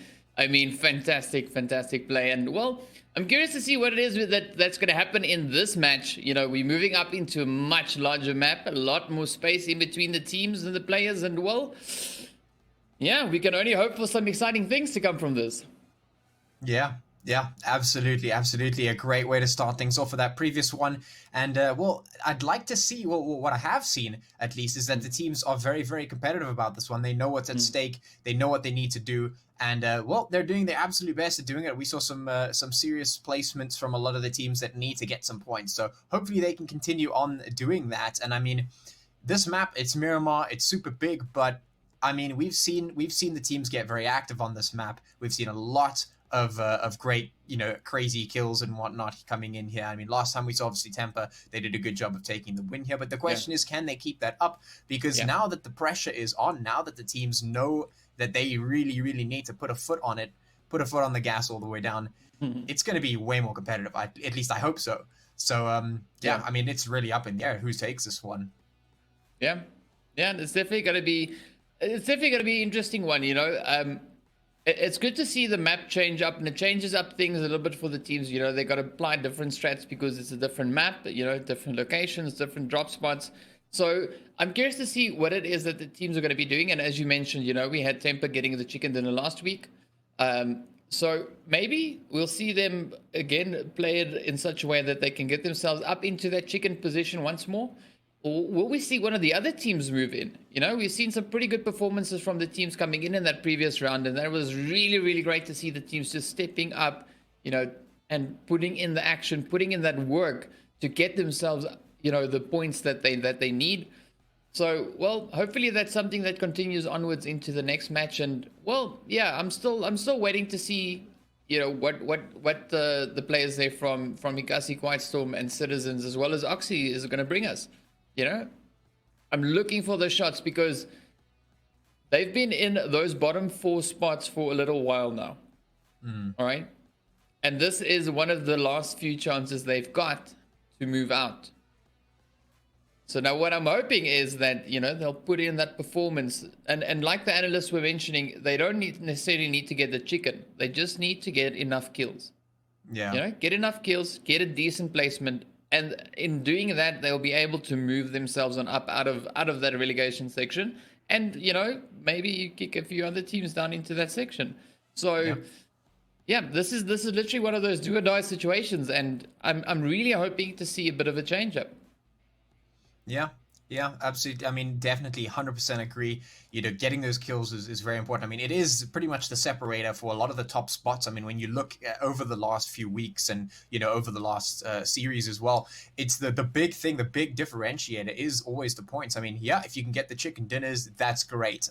You know, but consistent placement points and consistent kills is such a big game changer. If you can just put, you know, if you can take every map, if you can just get some kills, put yourself up in a decently, you know, high position in terms of score, in terms of placement as well, you're going to be good, and you can definitely still move out of there. You know, we don't have that many games left, but I mean, it's still very much doable. Every single game is an opportunity to get yourself out there to put enough points on the board. And I mean, if you consistently can just get yourself a couple of kills, get yourself into a decent spot placement wise, you're good to go. And that's why I keep talking about, you know, taking early fights, taking aggression, because sometimes, you know, getting to that chicken dinner spot becomes very difficult, especially zone wise. I mean, we've seen a lot of the times where the zone goes really crazy. And the thing is, the way to beat that is take kills early, because even if the blue zone makes it so that you don't actually get a favorable position, you get knocked out, you still have the kills going for yourself. And I think that's a big game changer. Yeah, and it's but also one of the things that comes into play with that is the drop location. Because sometimes we see the teams that are in need of points dropping into spots with teams that are already established, you know, they've already got triple figure points. You're not going to win. You're not. I mean, they got those triple figure points for a reason, you know, because they've been fighting the fight. They've been putting in that performance. So it all depends on where the teams decide to drop and where they go. And I think that's kind of early on in the game. That's quite the deciding factor.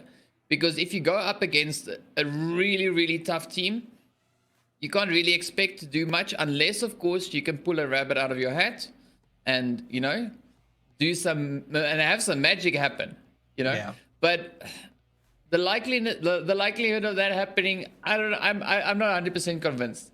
So, well, the best thing they would probably be to go for a little bit of a safer drop. Not necessarily play passively, but just go for a safe drop, and then from there on, make your way on up. Because once you've got what you need, then from there on, you can kind of get that, you've got your weapons, you've got your armor ready, and you're like, okay, cool, I'm ready. Let's go start hunting, Yeah. And then by all means, go hunting. But don't go challenge, teams that can come up, especially if it's Juicy with the M14. If you see in the kill feed, Juicy's got an M14, just go like, nah, I'm going the other way. Thanks for coming. I'll just go play somewhere else, because Juicy is just a machine with that Mach 14, like we saw on the previous round. So you got to pick your fights. Yeah. I think, maybe an argument could be raised about taking a super early fight against a team that's high up, but I think that would be a sort of gamble. That's a risk, if you know where a team drops, a team that's really high up, where they drop. If you drop right on top of them and try and get the guns before them, maybe just, pick something up and take them out as soon as possible, it's doable. But I definitely agree with you. I think the safer drops are probably a better bet just in the long run because, like I was talking about, the consistency is such a big part of being able to move yourself up. If you can get consistently top half placements plus a few kills, 3 or 4 kills, you're sitting pretty good. You can get yourself out of that spot, and that comes with playing smartly. Get the safer drop, like you say, not necessarily playing passive, just get the safe drop, get yourself looted, and then go looking for a fight that you can win. Don't take a fight that you can't. Make sure you rotate out of those. Don't overcommit to a fight. Get into the zone quickly if you can. If the zone's super far away, try and make your way up as safely as possible. If you spot someone on the way, maybe try and take them out. Something like that. Play to the best of your ability safely and make sure you get the points, and then take the risks when you know that you've got the sort of baseline that you need. Yeah, and that's the important part, like you've got to know which fights to take and which fights to leave. And there's nothing wrong with going out hunting, but don't go hunting before you've got your setup, Yeah. There's no point in going out hunting for squads if you've got a crowbar. That's not going to get you anywhere. Unless, of course, you've got impeccable driving skills, and you can kind of run people over that's in a building or in a compound or somehow, just squeeze in through that door and just kind of, get them done. But yeah, the important part is, making sure that you choose your drop positions wisely, make sure you're comfortable. And we don't see any teams hot dropping. There's we don't see any of these teams hot dropping. That's maybe something that you'll do in a classic because, like you're doing it for the fun of it and to get that rush. But in the competitive side, we hardly ever see teams hot drop because that is not the smartest move. The odds of you getting taken down or getting sent into the lobby early, it's pretty high. So yeah, we'll see what the teams are going to do. I mean, we should be getting into the match momentarily, and I'm waiting for this Murmur action, because, well, we've seen quite a bit of action come in from the map, even though the teams drop like what seems to be decades apart, we still have those instances where we've got a few teams that like to frequent certain positions and they go there often and they get the kills. They manage to find that loot in time to get those hits in. So yeah, I'm really looking forward to seeing what's going to happen and where these teams are going to be dropping down into. Yeah, definitely going to be a big part, I think, of the upcoming match here, the final one for the evening as well. It is going to be interesting. I mean, we've seen some of the craziest zones that we saw in the series were on Miramar, just because, there's a couple of bits of unplayable terrain there that the zone just decided to head on in towards, which should make things a little bit difficult. And I mean, of course, every time we talk about Miramar, we have to talk about the size of the map. And usually what that means is we see a lot of teams congealing in groups, like little groups, and those groups usually fight it out and then move on. So we're probably going to see something similar to that, just because, the zones or the the spots to drop into to start looting up, you can still stay relatively close to a team without actually taking the fight against them for a decent amount of time, just because it's so big. So that's definitely something that stretches the time out of the matches, and maybe that's a good thing for some of the teams that need to get those consistent points on the board, because they could say, all right, look, we don't actually have to take any early fights, we don't have to get super uncomfortable, let's just go in, get ourselves set up, and then from there we can start making the decisions on what to do, where to move, how to operate here in what we've got, and especially based on where the zone drops and what we see around us.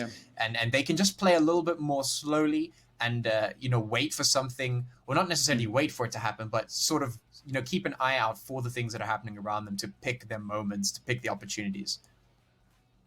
Yeah, so one thing that I also think that's a little bit interesting to see is depending on where this flight path will be taking the players. We've like I mentioned before, we've got the teams that they frequent certain spots, right? Now the challenge comes in is when the teams can't necessarily reach those positions, and then we see whether or not they've got a good alternative to that. Like a plan B. So if the flight path goes here, let's jump into this spot, and then you can also see whether or not the players do that regularly enough, whether or not they have that option of changing up their drop location, moving up into another position, and then taking the fight from there on. So it's always interesting to see where this flight path kind of takes the players, especially on the Miramar, because it is so huge. You can't necessarily reach the opposite end of the map just by jumping out of the plane. It all depends on where that flight path is going. And if you've got a flight path that is kind of moved over to one side, be it north, east, southwest, the odds of you being able to land in the opposite corner is quite tough. And then of course we have that lovely blue zone that comes into play, which makes things just that little bit more challenging. And of course also with the odd red zone that comes in, just to add a little bit of spice into the match as well. So well, yeah, we'll see how it goes, and I'm quite keen to see how the teams read the map and where they go, and what they do with it, because we've seen some teams really, really good at reading the zones. They get those rotations done in time. They move into the appropriate position before that zone shifts. And when that zone shifts, they just sit there, laughing at the other teams who then try to come on in, and they just go like, oh, look at these easy kills, just picking off the players, which is a fantastic strat. It takes time, obviously, to get that done. But I mean, wow. Yeah, and I'm hoping to see some of that in this match. Yeah, well, I mean, I think I should hope that most of the teams have at least like 2 or 3, maybe even 4 sort of drop spots just on the map, where they know, okay, if the zone or if the flight path goes in this direction here and we can't really reach our main spot, that we still have this other spot that we like to go to.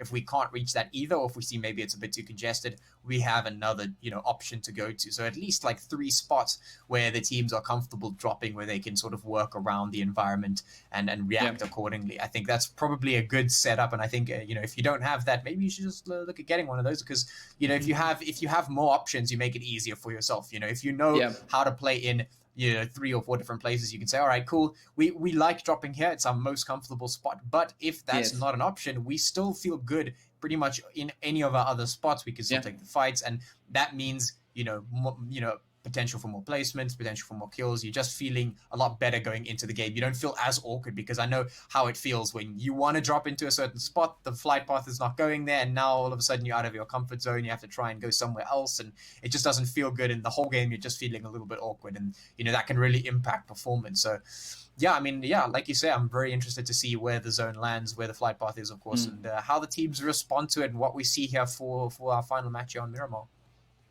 Yeah, well, especially because there's no military island on this one, so feels bad, man. Yeah, so Patchy wouldn't jump here at all. It's like, well, there's an island all the way at the not bottom. taking us anywhere near. It's an island, but it's not the military island. It's not the same place. It's not the same. Yeah. It kind of looks. There's some similarities, but it's not exactly perfect. But yeah, I 100% agree with you what you said on that, and well, we'll only see what happens once this plane takes off. We've got about 45 seconds left on the clock until it kicks off officially, until the plane starts making its way across that map, and then we can have a look and see where this flight path is going to take us.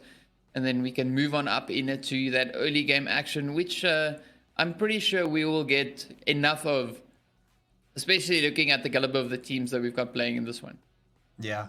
Yeah, I mean, there's always you know, two sort of chances or two things that we see happen often. Either the fights happen really quickly, the team's just feeling super confident, they know where the teams are, they want to go for it quickly.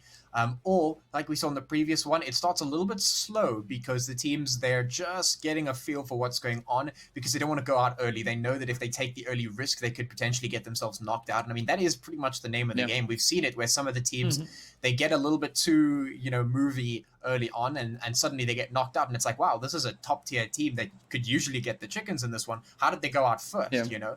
And so they play a little bit slowly. So we'll see if that's the response here. Of course, now on your screen, you can see that plane is taken off, and we do have our flight path as well.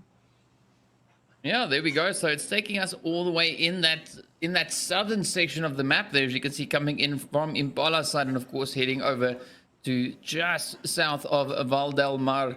So, well, once again, it's giving some of the teams some pretty good options there, and you know, as we know, some of the other teams, they've got areas that they like to frequent that's you know, situated more over towards that northern part. So yeah, this is exactly what I was talking about, seeing where the teams are going to go, you know, because sometimes when that flight path cuts straight through the center of the map, it's, you know, it makes the map pretty accessible for all the teams. But like we've got in this one, just giving us a little snippet of the map here, the teams really need to change things up. And it's going to be interesting to see where they're going to go to and how they're going to play it from there. Yeah, and I mean, on a map like Miramar, it's so big that I think having, you know, maybe 4 probably drop spots that you're comfortable with is probably not too much to ask, because you can see this flight path here is all the way to the south, which means that all the northern spots are really pretty much inaccessible. So unless you're going to go hop into a car and really go for a long drive, you're not going to be able to make it up into, and you might not even see a whole bunch of areas on this map. And I mean, look at that zone all the way down in the south as well, which means all of those northern portions and all of those northern drops completely untouched, basically. And I mean, they could go untouched for the entirety of this game just because of that. So I think that, you know, you have those possibilities. You have 2 drops for southern zones, you have 2 drops for northern zones. I think is probably a good setup. Yeah. Well, it seems like some of the teams might be implementing that. So, well, hopefully they'll be able to make a pretty good move from there. And one thing that we see on a regular basis is Odyssey and Vibe going for that spot in Los Leones. You know, so they honestly frequent that as much as they can. And they're pretty good at defending that position as well. We've seen 1 or 2 teams also drop in there once or twice. But, you know, on a consistent basis, we've got Odyssey and the players from Vibe making their push right into there.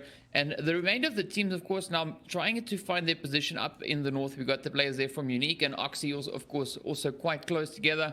We've got the players from, well, the other half of Unique right there with Temper up in the graveyard area. And of course we see the team there from the Citizens as well as EFX battling it out, well, about to start battling out rather, up in Al Azhar. But the shots now just coming in here with the Dragons as they're trying to find that angle on one of the Temper players that we saw land with them. And Oxy, of course, now also going at it with the players of from Unique over in La Bendita, I think it is.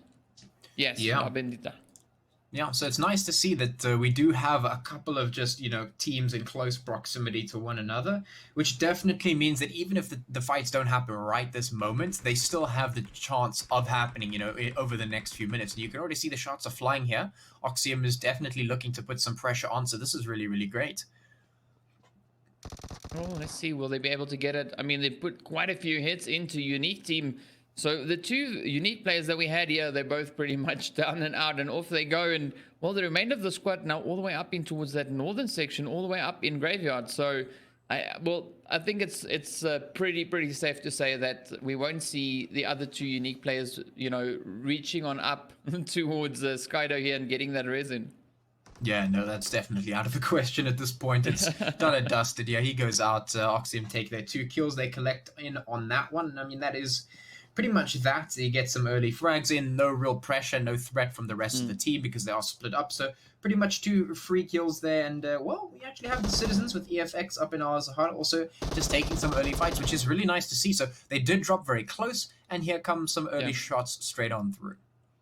Yeah, now the team's already starting this performance, or starting the show quite early here. As you can see, some of the Citizens players, they're getting hit pretty hard, getting caught you know, with no weapons or loot in their hands just yet. And Manga and Shad now being the only two hopefuls left. I'm pretty sure that we might see Flo getting taken down in the process. That's of course unless you know, Shad or Manga can make it all the way up. Oh, but those hits now flying in. Mercury just doing that drop shot as well. Oh man. So Shad is now the only remaining player. He is getting on his bike and says, no, it's cool. I'll just go find another spot. Yeah, and I mean, you know, it might seem to some like a bit of a bad tactic, you know, like, oh, just leave the rest of the team behind, sort of, you know, scaredy cat out of the fight. But actually, it's a pretty decent strategy just based on the fact that we talk about this a lot. The single players from the teams, as the lone wolves that they are, they can actually do quite a lot. Yeah. Because when you're left with only one player, the entire sort of dynamic of the game changes for you, right? You're not looking to get aggressive. You're not looking for fights. You're looking to do exactly the opposite. You want to stay alive as long as possible because the placement point's actually huge for you. And on top of that, what you're waiting for is you're waiting for other teams to fight. So what you're actually doing is lying in wait, waiting for two teams to start fighting and then put the hits into their back for free. So that means free kills and free placement points. And that's basically what the Lone Wolves like to do. And especially on a map like this, which is so big, you have lots of places to maneuver and lots of places to hide.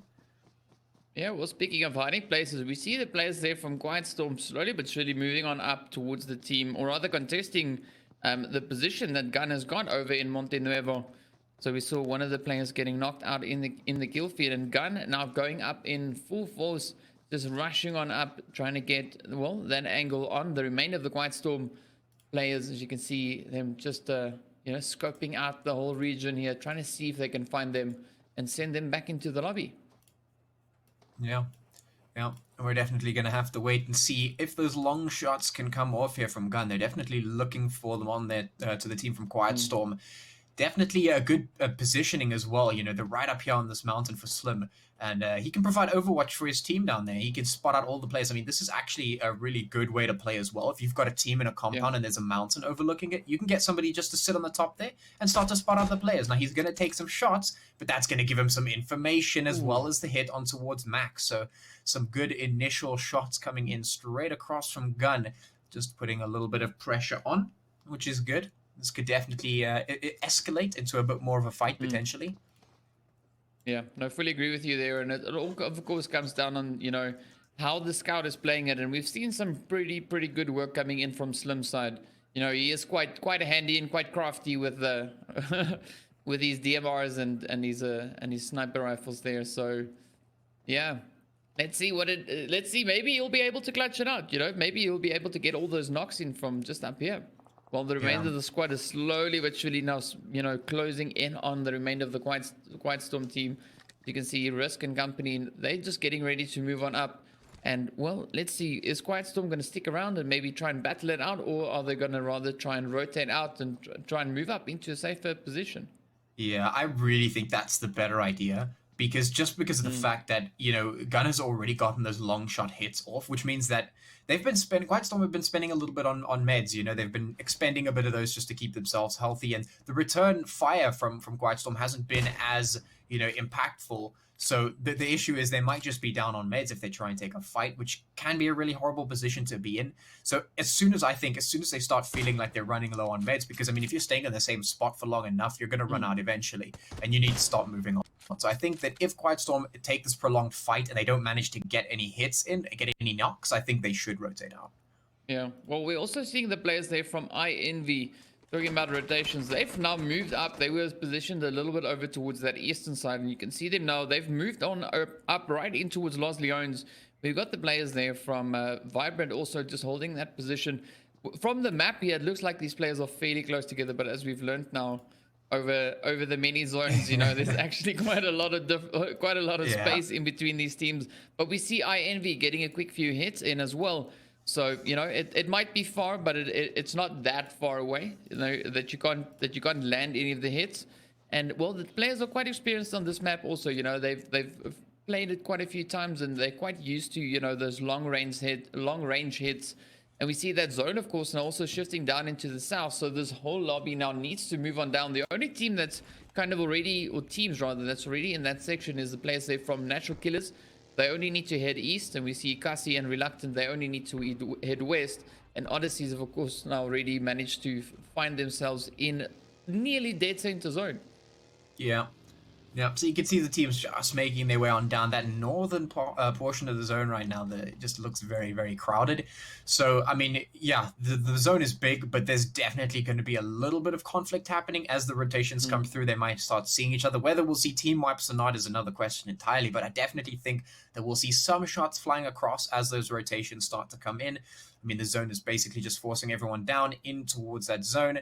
And, yeah, I mean, we've got some interesting rotations here. I like what's coming out from Natural Killers. They're taking the long way around, so they're going to be completely uncontested as they make their way on in. Yeah. That's going to be free space for them. The southern portion of the zone looking very empty, but that northern portion really going to see some big fights happening there probably.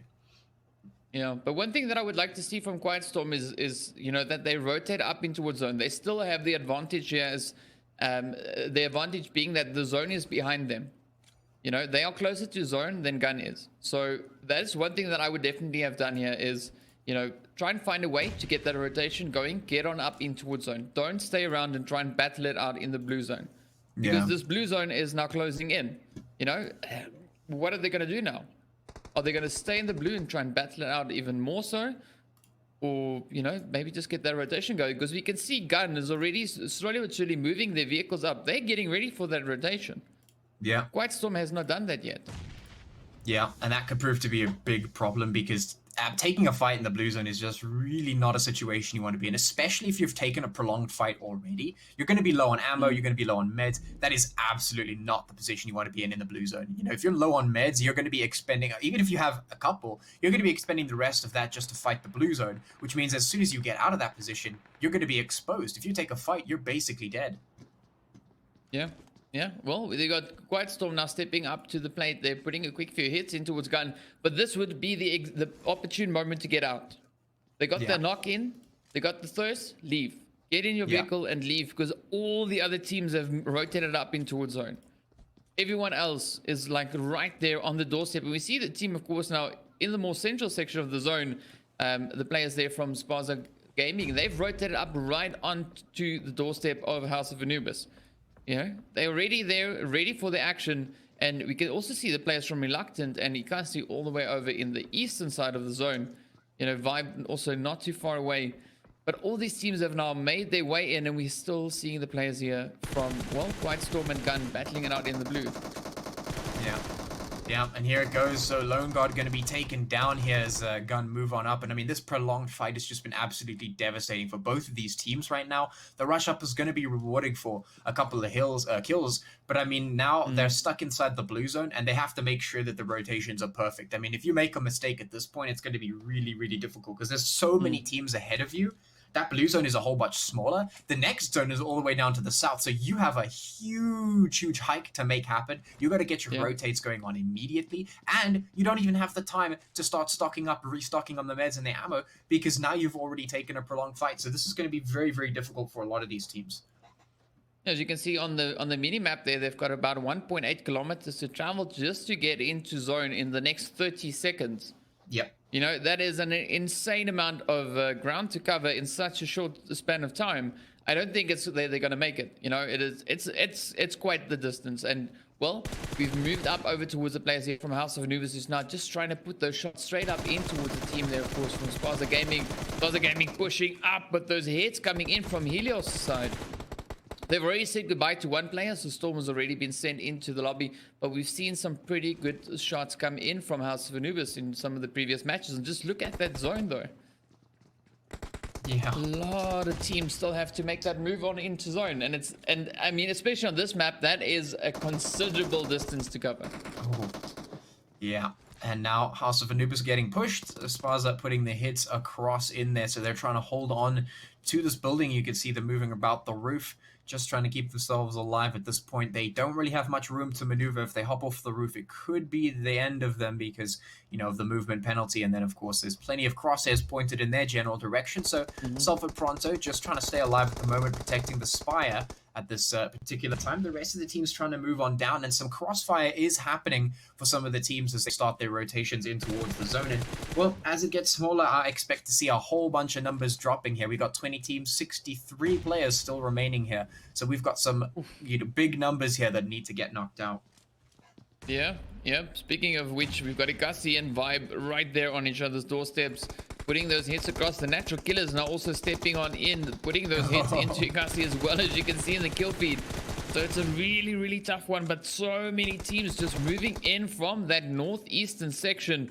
And Inkosi, I think, yeah, Inkosi just got taken out, got sent right into the lobby. So there we go, there we have it. It is the end for them. And Tempa, of course, now making their rotation, just entering the zone. You can see the players from Quest just up ahead of them. Rush now getting hit by the hits, just coming in one after the other, doing quite a bit of damage, but managing to just get over that hill in time to, well, not get knocked out. So, yeah, well done. Pretty good move. Yeah, and now those teams just trying to make their way in, grounding their cars into the floor just to plant them and grow some car fruit, you know, so you have some more cars just there to utilize for your team. You grow some car trees. That's how you do it right there. You just plant it straight into the ground, and we are going to see that zone rotating up towards the southwest. Going to make things a little bit more tight for these teams. You can see some big clusters up towards the northeast and towards the east as well. Some shots from Shady trying to land, but he's going to get knocked in the meantime as well. So some serious crossfire happening now here up in the north. Yeah, because we got the players from Tempa, Outsiders, EFX, Quest, as well as Odyssey. Well, Odyssey is now rotating up into a zone, but I mean, still 3 teams sitting right here. We got the Citizens also now making their approach, you know, just coming in towards the side there. You can see Shady on the mini map just tapping those hits in towards them, and well, we'll see now whether or not they'll be able to get those hits. That zone, of course, now shifting up in the next 15 seconds. So the teams, they've traveled all this way just to come into zone, and now they need to get going once again. Yep. And that is the fate of those who decide to temper with the blue zone there. It is quite a difficult one. They're going to have to start making their way up the blue zone, hot on the heels of all of these teams as they try and push up. You can see on your screen here, Temper moving up.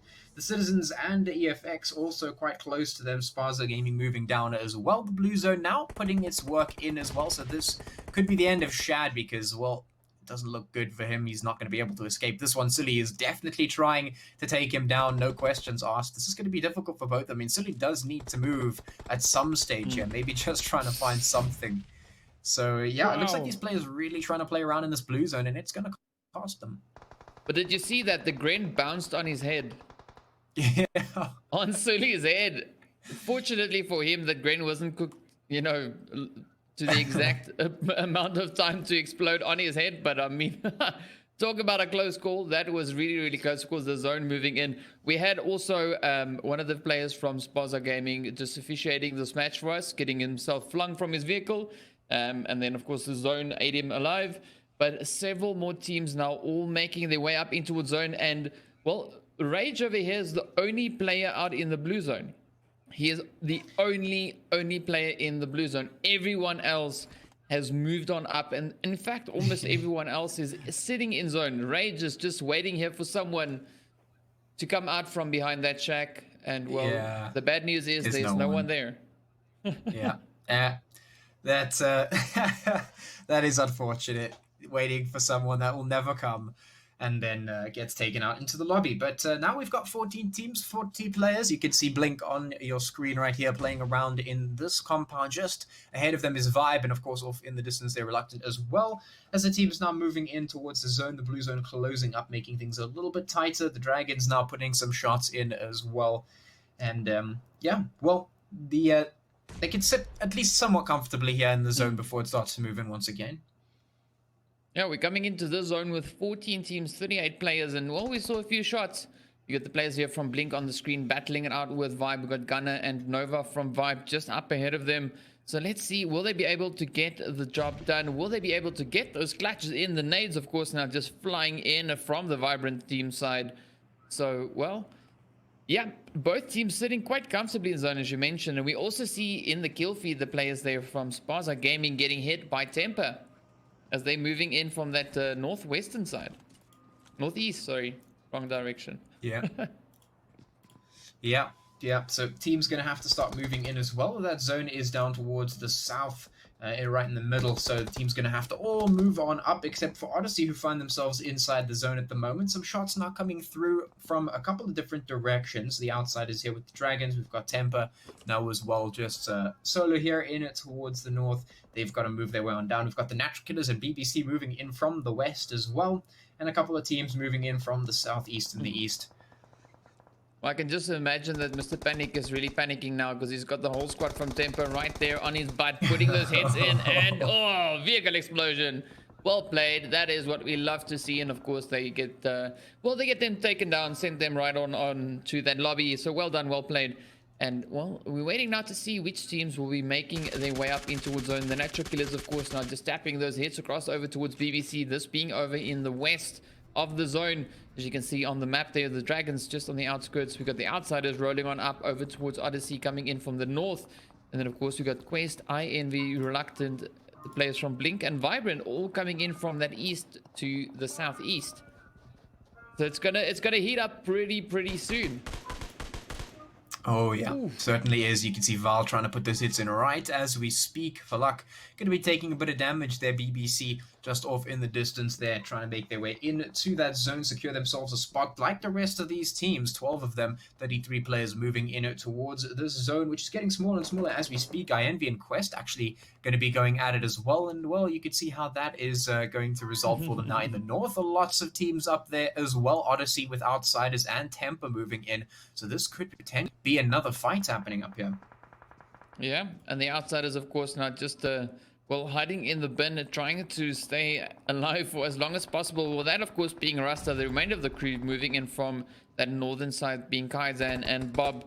Temper also positioning themselves quite comfortably in the compound here. Odyssey as well. So, yeah, 3 teams in this one position. I mean, it's going to be really tough, and this is where we're going to see quite a bit of damage being done. Yeah. Ooh. Yeah.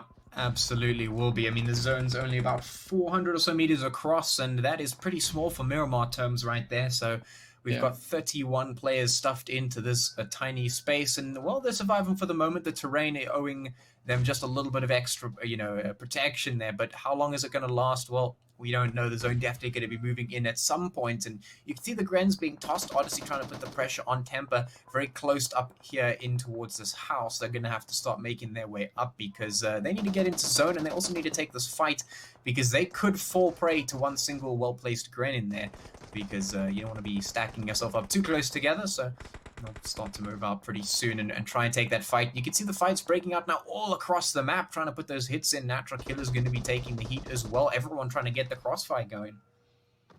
Yeah, there's a lot of shots flying across, and well, we've got the players from Blink and Vibe going at it, as you could see in the guild feed as well. And Temper now trying to find that angle. Can they fight, get it, and move on up? Ooh, the shots now just flying in towards the Odyssey team. The Outsiders still holding their space, and BBC slowly but surely now creeping in as well. But all these teams in this section here, they need to get their move on, get up in towards zone. That zone, of course, now is about to close in. Blue zone coming in slowly but surely, so the teams have no other option. And of course, the only team that we are seeing in zone is Hainsley from Unique. Yeah. It's our lone zone ranger managing to find himself quite comfortable in that area. And BBC now just putting those heads in towards the Outsiders as they sneak on up behind them. Temper also now trying to come in with a few third parties as BBC is now, heading downhill from here. So, well, maybe they might be able to pull it off. I mean, yeah, that blue zone is zone. hot on the heels, which is going to make things difficult. You can see now Mayo right here to capitalize on the fact that they need to move up. Going to be hitting them straight on in. Nahal, the last one left. And, well, we've got pretty much 2 halves of the fight right now. 2 heals. On both of those hills are the hot spots right now. We've got about 3 or 4 teams on each of the hills at the moment, but they need to start moving in just a little bit. We've got the Natural Killers there off in the distance trying to move up. Nihal here for BBC. Temper just holding themselves up and getting a little bit of those heals in. Some shots now coming in on towards Reluctant. You can see on the opposite hill as well, we've got a couple of teams sitting there. And of course being INV Vibe and Hainsley from Unique there, who is sitting inside that zone now. The shots coming through. These players pretty close right now. They really have to be careful how they rotate around this one and use every bit of cover that they can. Yeah, no, they definitely do. And there's not a lot of cover left on this section of the zone. Ainsley, of course, now really capitalizing on one of those, but the shots now flying up in from the natural killers. Ainsley with almost no health left. We've got Vibe right there behind him, but down goes Ainsley. Sailor just tapping away, putting the hits in. And of course, Vibe now left with just Nova, as you can see, stuck behind this tree.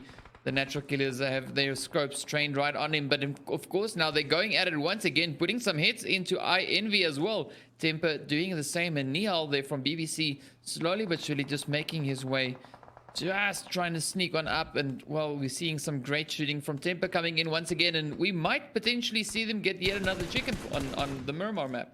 Yeah, we might just do that, especially since they're now putting the hits across to literally everyone, and they seem to be very capable on this map. I mean, they seem to be really, really comfortable here on this one, and well, they put the chicken on for the last one, and they're looking to do the same here. They've got the numbers, they've got the kills, and they could definitely pull out the chicken here. Nihal just off to the side. They're going to be healing up after he made a quick dash down and towards that zone. Let's see who comes out on top of this one. The Grens are flying. Yo, that was close. I mean, Nihal just with almost pinpoint accuracy with those nades, just sending it right in towards the Temper team. I mean, fantastic job. You know, Temper sitting on 15 kills already for the zone, or for this map rather. And I mean, fantastic performance, but we're seeing some great shots coming in. You know, like Nihal there with these nades, just doing the damage and still just tapping away. 3 teams now remaining. That, of course, being the Natural Killers, Temper, and BBC. 5 players. It's going to be a very close one. So it's a 2v1. Quite curious to see who's going to get these final few hits. And Shady just puts it into Sela. Let's see. Will Juicy come in with another Mark 14? No idea, but we'll find out soon enough. Yeah, we certainly will. It's Shady, Nihal, Juicy, Sela. Sela, of course, being knocked. Juicy can definitely get in the res if he plays his cards right. It has a little bit of time, but the blue zone will begin to make its way in any moment.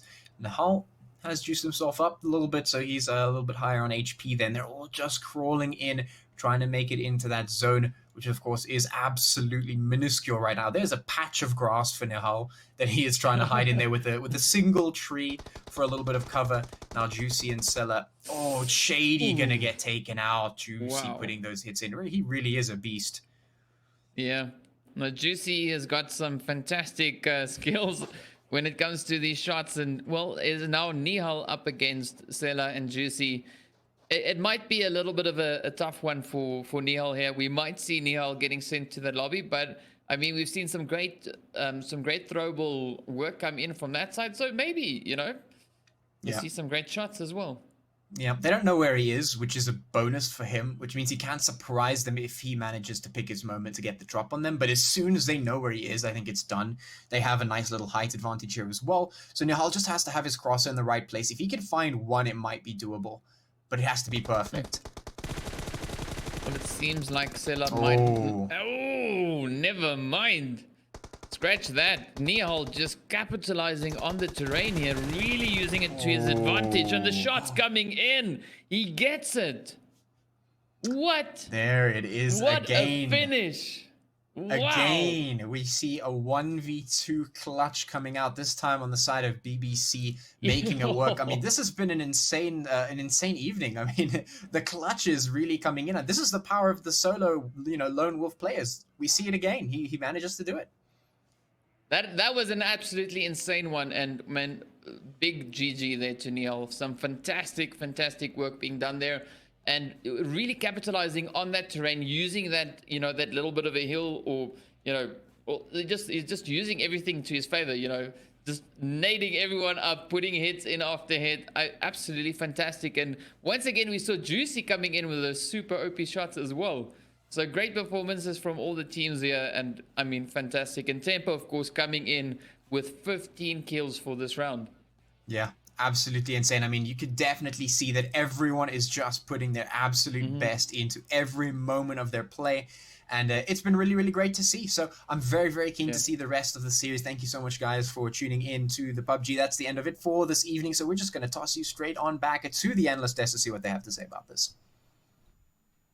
Thank you so very much, Pachi and DK. Indeed, an incredible game, dude. I mean, 15 kills for Godsent. Moving on along, of course, it is BBC taking the chicken dinner away from Natural Killers. I mean, Wow. if Juicy would have clutched it, and he'd Right. almost Almost done it, did. it would have been a back-to-back chicken dinner, and that Yes. would have been impressive. And with the way Natural Killers have been playing, but 100 points to Nihal on clutching that one out. And I mean, when it came down to the 1v2 situation, even like our casters mentioned, the first knock is going to be really, really crucial. Exactly. And that is where they got that moment. He got that initial knock, and that's where he got that momentum, and he Right. just had that cover, so he could see Juicy charging in, and he got those first shots connected, and rest is history. Wow, GG's indeed coming in from this lad from BBC, and indeed with that BBC clutch and a chicken dinner is certainly going to be bringing them. Well, again though, comparing BBC's performance, they have been pretty much okay to move into the finals. It is certainly nothing taken away from any of those teams, but I'm sure Godsent. It seemed very much like, till those final moments, it seemed very much like it could probably be their day, and it almost felt as if probably Godsent has had a switch in their map, and Miramar is probably their map, but again, not the case. You know, well, Godsent really played with this one amazing. You know, they did. knew how to play on those edges. They were waiting Right. for all those teams, and they just did not let anyone come in. Yes. And they got 15 kills out of it. But talking about the mistakes that Godsent Temper did was that trying to try to revive their teammates all the single Right. time. I mean, it's in the final circle, it's almost impossible. If you know your teammate is knocked, and if you are not 100% sure you can go in for that revive, then don't go for it, because a nade followed. That's where the positioning kind of became messed up, because you could have decided into getting yourself a better position or going Right. in for the revive. So they went in for the revive, and that's how they could not get a good position, and they just got taken out. So Exactly. mistakes were definitely made, but hopefully this was a very, very good game from their side as well. Absolutely, because again, when you talk about that storyboard, the leaderboard is going to be showcasing a different story for all of these teams. Of course, Natural Killers, they're going to get that much closer to the unique gameplay that has come in from NFX Unique, and the kind of point distribution that they've got laid up for themselves. There's a humongous difference in terms of even the kills. But with this sort of performance, I'm expecting Natural Killers to perhaps, if not reach on the top, they're very close. Very, very close. Absolutely, absolutely. If had it been a chicken dinner, Right. then nothing would have been different. But I really want to take a look at the leaderboards and see which team is gonna reign supreme. Because well, today Natural Killers, that was their day. Absolutely, BBC definitely stepping it up. And I mean, you've got to give it to the lad. He took down the team that was absolutely obliterating everybody Wow. from the lobby, and that was one grenade. He finished him off. He was smart enough to make his moves, and he still kept his cool. You know, Exactly. at times like that, you know, Right. people tend to lose their patience. They kind of make those mistakes. But there was moments when Nihal was proning in, and he had seen the enemy right in front of him, Right. but still he did not shoot, because he did not know where the other guy was. Exactly. And had he had that knock over and smokes were deployed, and he might have gotten that res in, or anything could have happened. But still, he held on. That showed a good trigger discipline, and as a result of it, got the chicken dinner. Wow, I mean, again, this is something that was pointed out during the cast as well. It is always about, well, you're waiting for that right opportunity, you're waiting for that right moment, that right angle to be able to actually convert that sight into a kill. Because after all, having a sight is getting the information, but after all, if you move on along with that kill, well, your 1v2 sort of a situation is certainly going to get picked out. But eventually, it is nevertheless his game, because BBC played it wonderfully, and indeed the skills coming in from Nihal were incredible. With that, we do reach the end of our PUBG Mobile segment. We are certainly expecting, well, Natural Killers to perhaps be on top, but that is a little bit of mystery that you guys can certainly tune in on our, of course, social network channels, and you will get the entire picture as to what team at the end of day 1 in week number 8 has reached all the way to the top of that leaderboard. With that, we're going to go on a short break. Coming right up is going to be Tekken 7.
Hello and welcome to Umzansi Esports League by Nodwin Gaming. You're joining us live on Jinx TV, and right now what's about to get started is some Tekken 7 awesomeness. I'm your host Blotto. Joining me on the honest desk to have a little bit more conversation regarding the same, it is none other than Phoenix.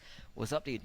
Thanks a lot, Blotto, for the introduction. And you know, every single time I just say the same thing. I'm very excited for today's Tekken 7 yes. match because this is the Umzansi League and we have one of the best players from Africa.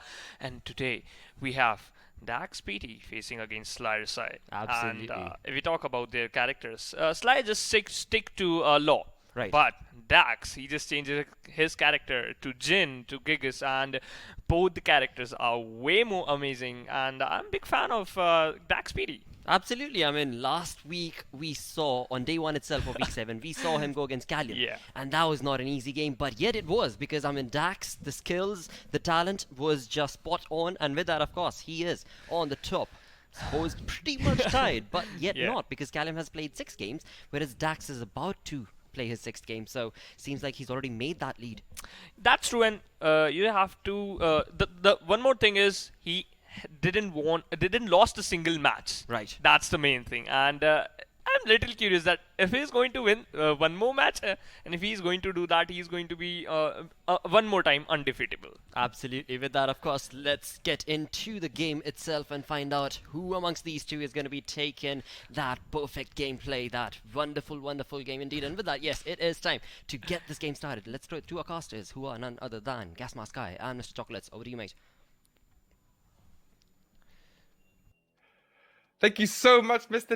Deskman. We are back for another night of some high-octane Tekken. We are back with the boys, the UGC boys.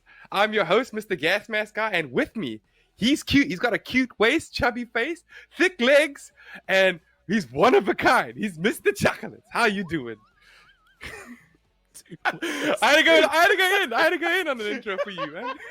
My dude, what's up? I'm Gucci. It's been a great week. I've had some fun. Had a hard time at work, but hey, what better way to end off the week with some lekker Tekken? You know what I mean? Today we got the undefeated Dax on today with the Sly and Bry himself. What do you think he'll be serving up tonight?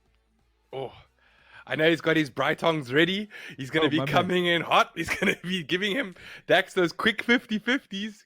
Hey. And I know from the past, Dax has problems with characters with gimmicks. And I think Sly is the biggest gimmick in this, in this whole tournament. So I don't know what's going to actually happen today. We'll have to see. We'll have to see. That's my thing. I feel like he will probably start off by picking Gigas. I feel like Gigas is a good pick here, but I also feel like his Jin would definitely be making waves here. Like yeah, it's a yeah. I was going to say, Jin has a lot of answers that Law might not be able to handle. Like the social distancing kick is more than enough to handle most people. Hundreds, yeah. But my biggest thing here is that I feel like Jin might be a lot more known in this scenario. Oh, and Gigas is definitely not. Gigas gang. I told you, bro. I told you. I want you to pick up that phone. Just call. I hope Sly's got his Brightongs ready to get underneath this Gigas. Hey, bro, he's gonna have to, dude. Gigas takes at least 4 booties, bro. Like, he doesn't mess around with the amount of food, dude. At least 4 burries, 3 choppies, and some nice garlic bread. Dude, he's got ribs, bro, as well. He's got that stack that's of ribs the thing. as well. Let's hope that Sly can pony up with the goods. I actually just realized Gigas' arm is almost the same size as Lord's leg. Actually, no, it's bigger. Oh, big pickup. Nice already. Launch. He was trying for an interesting reset situation. Nice tech. Oh, that hit. Oh, the back one! Waited for him to come back and finish him off with the best 1-2 with a gate. Oh, nice duck already. Ooh, ducking jabs. My man's awake. Waited a bit long for that punish. Oh, jabs him out of it. Oh, he didn't capitalize on it. Oh, yeah. I'm sure you can pick up something like most characters can. Yeah, but it... Oh, nice! Oh, Waited for the ducked. back two. With the big fat man Guaranteed. flop. Oh, the big duck and punish. Oh, was almost trying to get it off the wall, unable to. Did he Those- fake it? Yeah, Oh, he actually hit it! My man was dashing in, bro. I don't know what he I expected. thought he was doing that slidey crouches. I thought you could still block after that. Can't you? I think if he dashed one more time, it would have been fine. But he immediately went for the dragon tail. Nice running too. That shoulder's got so much pressure. Oh, nice! Cancels it out to a throw. No punish. Oh, running 3. Ooh, tried the Nice block tried on the that 50. definitely tried some of that sly tech right there. Back turn launch. Nice punish. Goes for the jump. Yeah. I was about to say that wall just saved his okay. life right there. Oh yeah, oh yeah. Dude, sidewall saves lives, man. Dude, tries the armor. Nice down back too. Ankles. My man, he's just stealing him. Ooh. Oh, So nice for the armor. Nice armor. Try to get away. Big throw. I thought that throw would do more damage. It It's does, always so it doesn't- deceiving. Yeah, it doesn't do that much. Ooh, got a nice Oh, launch. big cork. If it's back against the wall, what do you do? Oh, this The is Sly and Bry in the corner. This is the Sly and Bry in the corner. Oh, Waiting that for a Bry range is not art. doing anything. No, I was gonna say, punish it, please. Ooh, my man. Saw the punish 2-2 with Dax in the lead. No, no Oh, one's up in the kick. lead. This is tied. Sorry. My eyes Up aren't kick. working. What a start. Again, those lows. Nice 1-2 punish. Stops him for the throw mix. Dude, that damage was just a hit. Like, is that counter hit? That's why you got so much. Oh, Yeah. stop the blue stuff. Ooh. Oh, For the 4-4-2. I was gonna say, what's it gonna do? Didn't see it. SlyRsi definitely coming out on top. Like, My I know, man. I know that Sly is on a 4-game win streak right now, isn't it?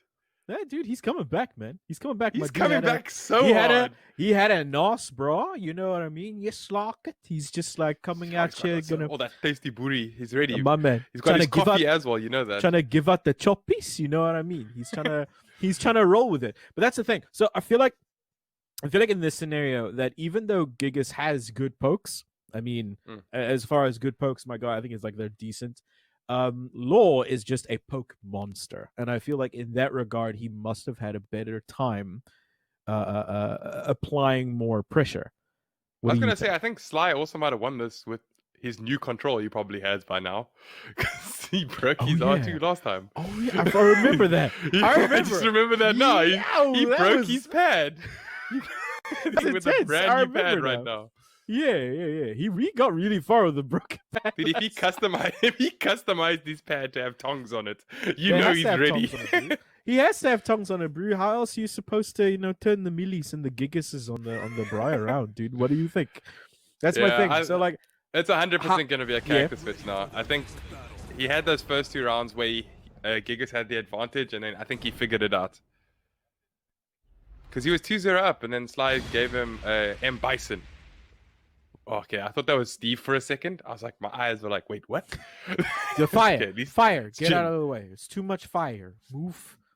I want to see. Yeah, the fire was blocking my vision. I couldn't see. All right. So yeah, we- the Jin matchup. This is what I was saying earlier. I feel like Jin has answers for Law. Like, he's quick enough to deal with a lot of the pressure. And the parry is going to come in super clutch. I think. Definitely. We've seen Dax knows how to use that parry. The UMZANSI League. SlyRsi is in the lead. Dude, I swear I saw Jin's mouth say Umzansi League too. He's like, I'm here for Nice. the Umzansi League. Nice armor right out of the. Oh, back. you see, there's that parry I Nice was talking parry. about. It's going to come so... There it is, dude. Oh, someone takes it. What? It must be the new Running pad. two. It has to be. Good cork. Off of that counter hit trip. Give me that down back 3. You did that whole string, right? Yeah, dude. Nice first one. nice. 2. Dragon tail. I thought that was going to be blue. Oh! That low is so double stealthy. Bro, Sly really coming back. With that running 3. Ooh, going for a mid option. Look at him. It's like he's baiting him to come in. Oh, pick it up! Ah, I wasn't able to fully pick up there. Goes with that low. Wrong punish by Sly. Running 2. Huh? Setting him up. He's trying to shoot. He's trying to. Oh, wall rising 4. That's the way you pick that up. Yeah, Dax is definitely. Oh yeah, wall rising 4 should work. Yeah, exactly. Wall rising 4 always picks up from like slidey moves. Dragon tail. Oh, Those no are the tech. unblockable throw. The tsunami. Yeah, that looks so painful. Imagine. Oh, I don't even want to imagine. Oh, no! You can't go low against Sly. Nah, bro, you're going to hell instead. Slide 2 up in the UMZANSI League. Man, coming back hard. Sly's looking super clean right now. Hey, yo, dude. Get off. Nice tech by Dax. Dax still in this. Dax still awake. Is this it? Has the bride started? I can hear the fire. Dude, you can see the fire in the background. Oh! He the set up a fire's bunch coming. of. He set up a bunch of bras in the corner. He's ready to cook for got it, everyone. But he does best wall bries. Nice tech. Law is just setting up his bra sessions. And Jin's come to stop him. Oh, 4-4-2. Dax holding on. Using the running 2s to stay out of trouble. Nice tech. throw. Will this be enough? Oh, he goes for the Look mid at option. Oh! Ooh, stops the rage drive. Plus brave! Even plus! My dude. Dude, Sly just My 2-0, the dude. #1 player in UMZANSI. My dude. He literally came up. He was like, okay, Dax. Bro, I'm coming gonna up. go to his bra. You know he's cooking up some good meat right now. I'm just saying. He came up to Dax like, listen, bro, I know you're undefeated, but how about we have a bri? Yeah, just come over. Get My treat. some food. My cheat. I'll show you, bro. I know how to roll a milli. I know how to roll a gin and a gigas. You know what I mean? This is how it works, bro. GG's to Sly. GG's to Sly for coming back. That new pad I'm quite definitely shocked. doing work. Oh yeah, That is crazy. That's gonna shake up the whole ladder now. definitely. All right. Anything else from you, Gas Mask? Just hoping everyone stays safe and sanitized. And what about yourself? Hey, bro. I just want to say thanks for watching. It's been your boys from UGC, the thickest, giggest, myself, Mr. Chocolates, and the cutest man, Gas Masky. Yeah, so I'm gonna send it back to the twin.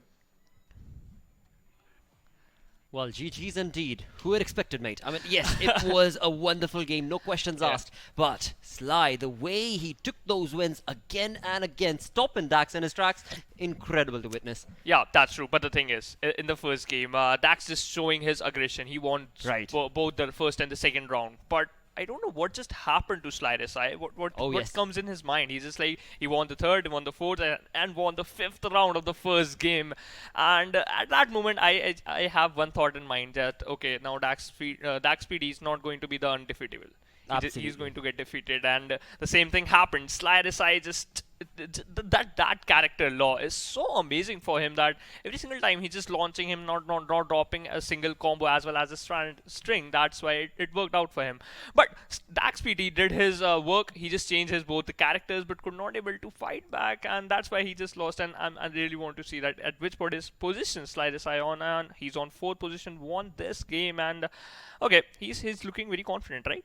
Absolutely is, because after all, this was, I believe, yes, again, it is going to be his 6th game, and with that one more game remaining for Sly, he is looking pretty strong, but his competition that he's going to be facing is going to be Iggy Daddy. Oh, the prone queen. He uses the prone queen's feet, and I want to see that who is going to win at that match. If SlyRsi can able to defeat DaXpt, then maybe he can defeat Iggy Daddy easily, because he know at which moment I can use law, at which moment I'm going to launch the opponent. Right. And let's see what is going to happen. And what do you think? Who is going to win? Dude, again, I mean, that's not the only question that I'm thinking about, because after all, Iggy, right? Yeah. Iggy, we just saw he's on 3rd position as far as the leaderboard is concerned, and he's only played 5 games. He still has 2 games remaining. Okay. And again, I mean, looking at the point difference, it's not really that big. Yeah. He could very well climb all the way to the top. I mean, it's very close right now. It really is very, very close. There's a race going between that top 3 players who are the 1st, 2nd, and the 3rd player. They want to get that 1st place and want to conquer that place. And at this moment, DaXpt was a little bit, I think, so sad because he lost his 1st match. Well, GG's indeed. But nevertheless, it was a wonderful game to witness. With that, though, we do reach the end of our Tekken 7 segment. Stick around as we go on a short break. Coming right up is going to be some awesome Counter-Strike.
Hello and welcome to Umzansi Esports League by Nodwin Gaming. You're joining us live on Jinx TV, and I certainly do hope you are having a wonderful start to this beautiful weekend. We are starting off with week number 8 today.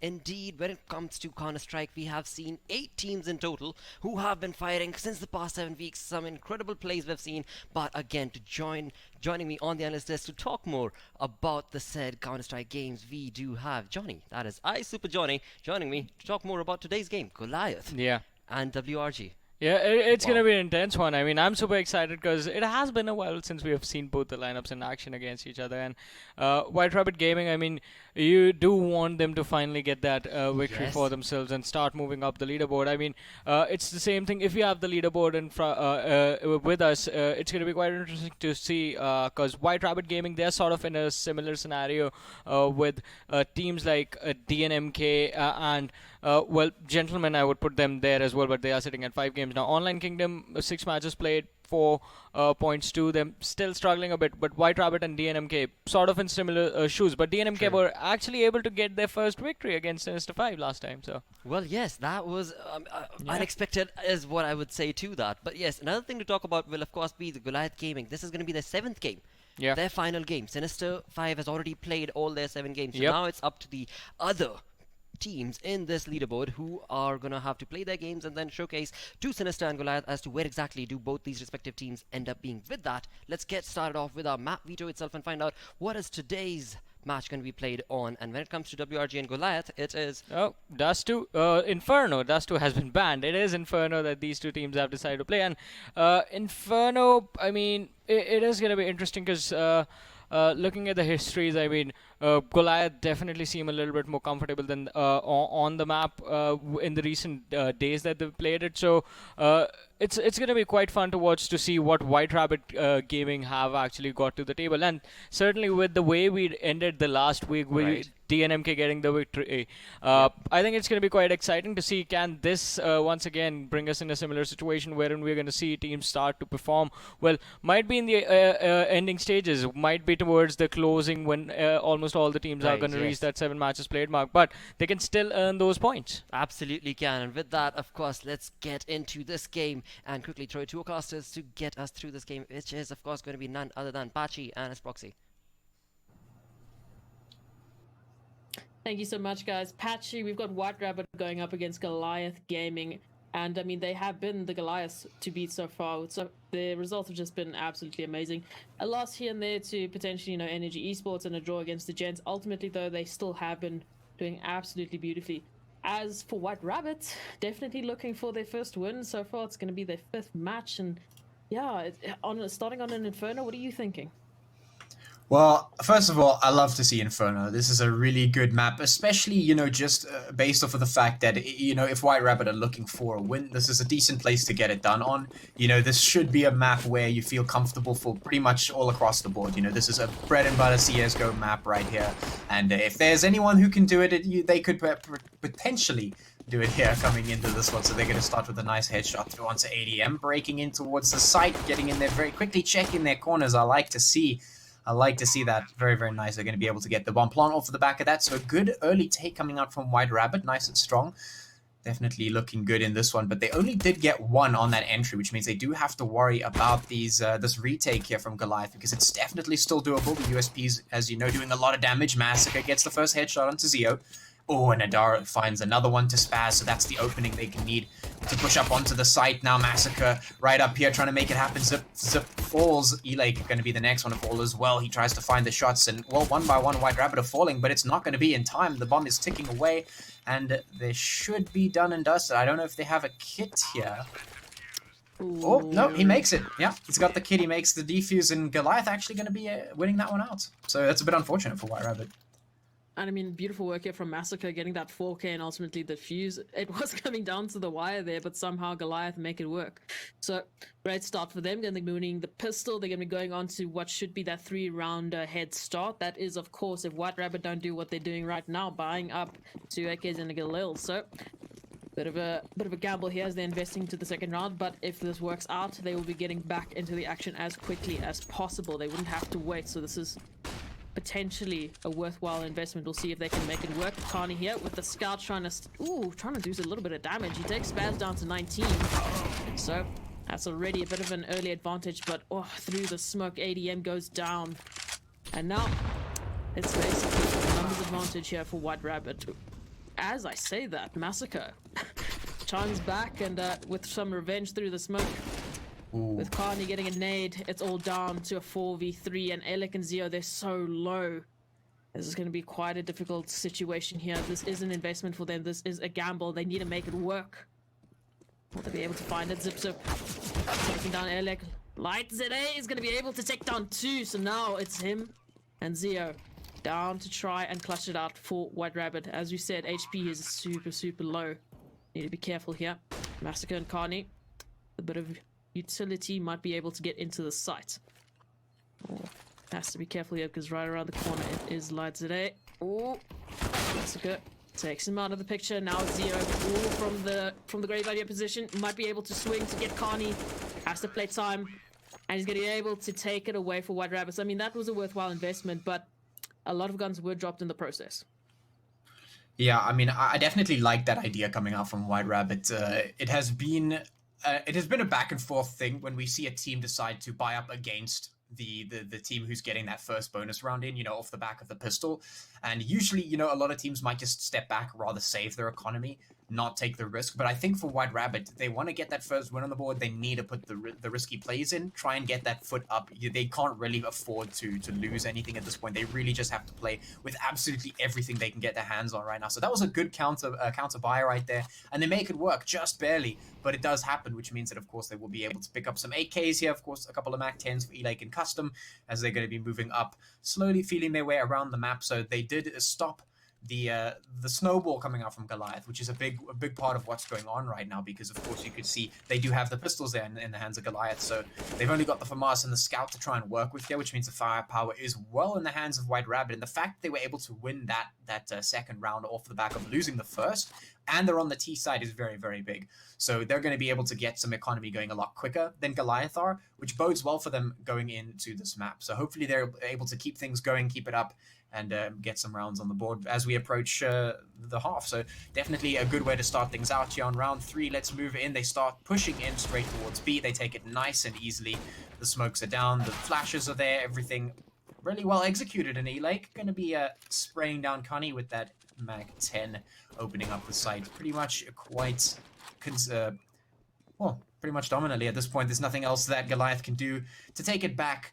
They really don't have much to work with, so I think maybe if they look for a couple of picks, they could make something happen, but you could see they know there's not much they can do.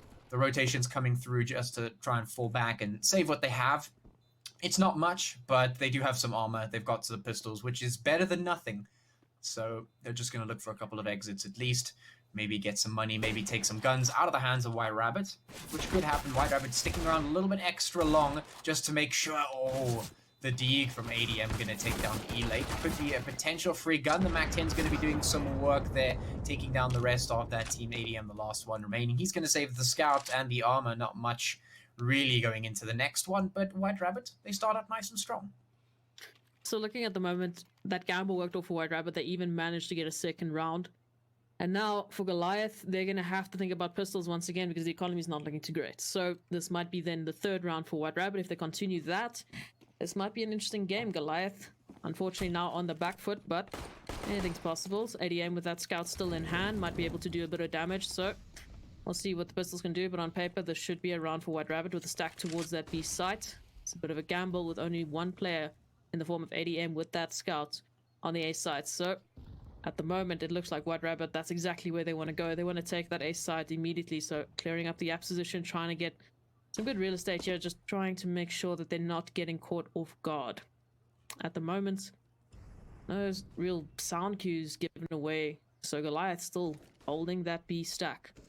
No rotations coming through just yet, so it's still all down to ADM. He's going to have to see the utility and going to have to give the call to his teammates, but they're going to be running in with a couple of USPs and at least one deagle in the hands of Carney, so if this turns into a retake situation, this is going to be devastating because what can you do with USBs? Again, I posed that question hoping to be proven wrong, but we'll see what happens just yet. Ooh, Zio Going to be the first to get taken down with a bit of HP there. At the moment, ADM still just looking and hunting, and White Rabbit, they're taking their time, trying to decide where exactly they want to go. So at the moment, they've taken mid control, and now they're taking back some B control straight into the B stack here from Goliath, and it looks like White Rabbit have actually chosen to go B. So without that information, they're going to be going straight back into the crosses of Goliath. Custom going to be the first to get onto site. He's got his teammate to back him up in the form of Spaz, just clearing the corners here. And as you said, that deagle in the hands of Carly, that's the only weapon they have left. That's the only man advantage that they have left. It's a 1v2. It's a 1v5. Sorry, for the third round for White Rabbit. And at this stage, Carney, what can you do? Looking to try and just get potentially an AK, do a bit of damage, but at 10 HP, every single corner is a dangerous spot. I mean, this is great for White Rabbit because they're starting off now. Ooh, they're starting off now with a strong start. Carney, as you said, trying to do some damage here, but unfortunately the timing is not there. So great start for White Rabbit. They get that first 3 rounds. They immediately stop the momentum from Goliath. But now, as we said, with that money, Goliath should be able to buy up, and now we're looking at equal footing finally. Yeah, not only that, it might be slightly concerning. I mean, it could not be the end of the world as well, but it might be slightly concerning that White Rabbit went for the probe around the map, and their tendency was to go in, look for information, and they did very slowly. They pushed it, got what they needed. But when they found that first opener on towards the A side, they immediately rotated towards B, which, I mean, it seems like nothing, but it does offer good insight into the White Rabbit mentality right now, at least their preferences in terms of which side they default to when they don't really have any much information to work off of, which could potentially be used against them if they don't play their cards right, if they don't really have anything else in the book. I mean, if they continue to do that, they might just be readable here. So that could be a potential problem. In the meantime, though, Elate going to be opening things up with a quick headshot to ADM. That's going to take down Goliath's man count to 4 at the moment, which is a good way to start off round 5 here for White Rabbit. And I mean, considering that they really need to put the rounds on the board here and potentially go for the win, that's a good way to keep things going for themselves, especially against this first buy round here for Goliath. I mean, they've saved up for this. They're definitely going to want something out of it. And, well, there comes the first one. Carney spray through the smoke is finally going to connect up to Zio. Custom replies back onto Adaro there.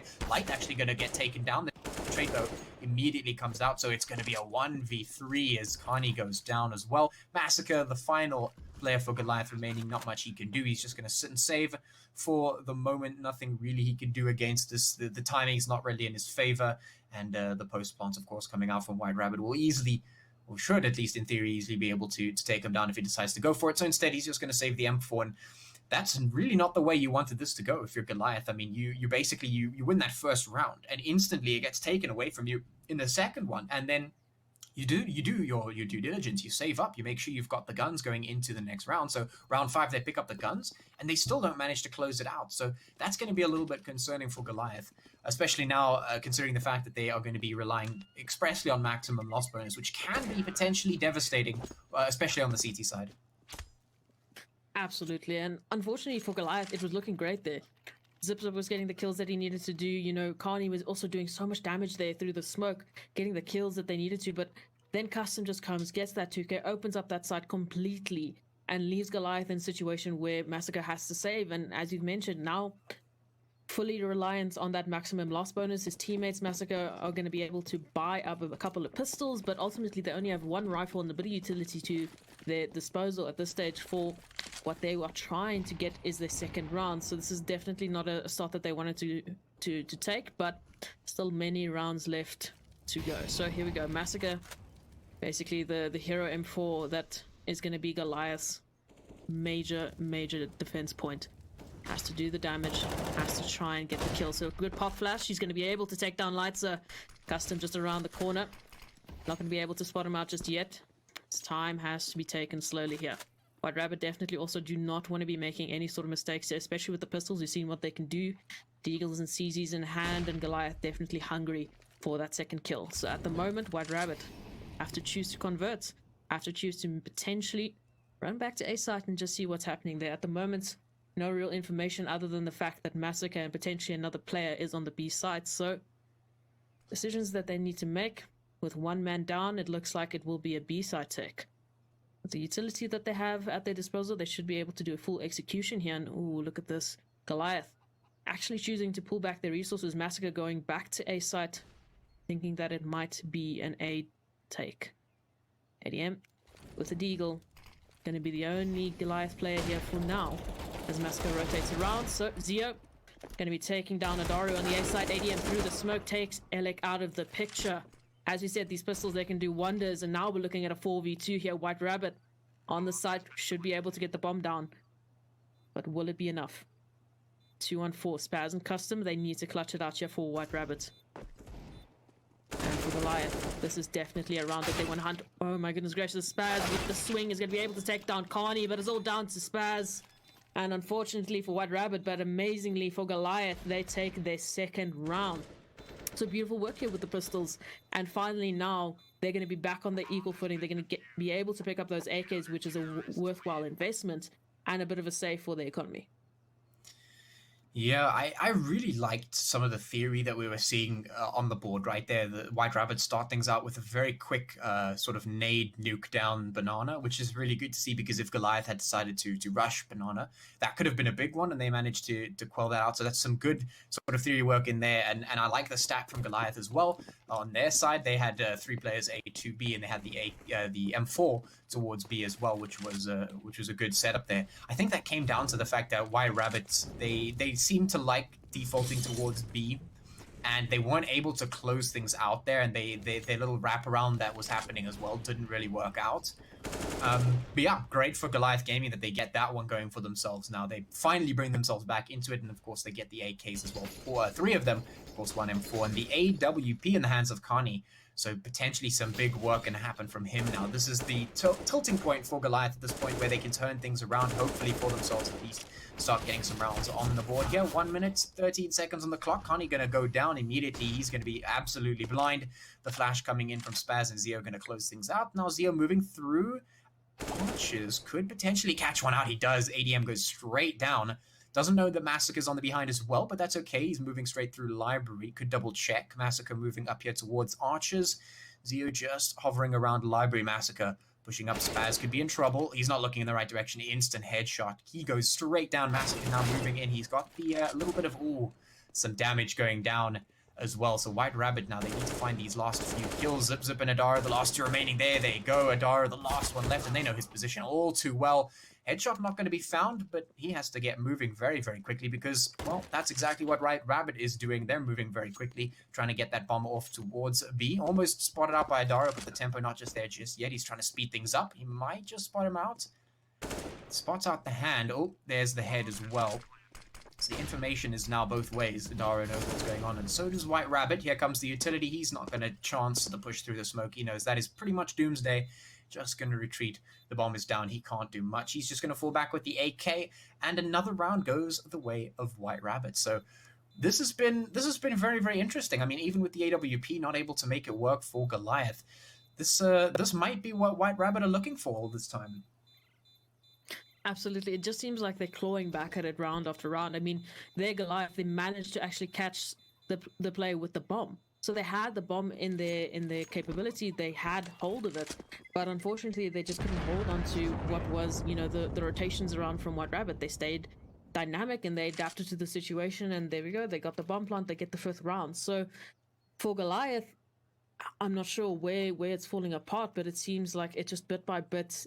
Potentially it's a communication issue. Potentially it's just not enough firepower, or getting those initial advantages and then leaving a lot of pressure on the rest of the team. But they're going to have to now switch it up, and switch it up they will. We see the AWP setup coming through here for Goliath. AWP in the hands of ADM and Carney. So 2 massive players, 2 very, very good snipers in the hands of these players. So what will they be able to do? At the moment, once again, Goliath just holding a default at the moment, 3-2, waiting for White Rabbit to make their move and see where they want to take it.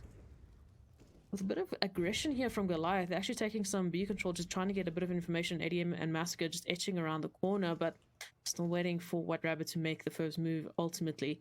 The double orbs are both on this ace side here. Ooh. And they might be under a bit of trouble here as White Rabbit start their barrage. Elec going to be the first to try and get an entry here, trying to just put a bit of pressure on the Goliath team. Utility going to be forcing off those AWPs and now forcing off the angles And at the moment, Goliath still need to wonder where they're going to be going. So they're still sticking to this 3-2. They're still waiting for White Rabbit to give them the final signal as to where they want to go. Khan, you're going to be the good to take down Elik. That's a numbers advantage that they need to hold on to. That's potentially their third round, so definitely a worthwhile investment at the moment.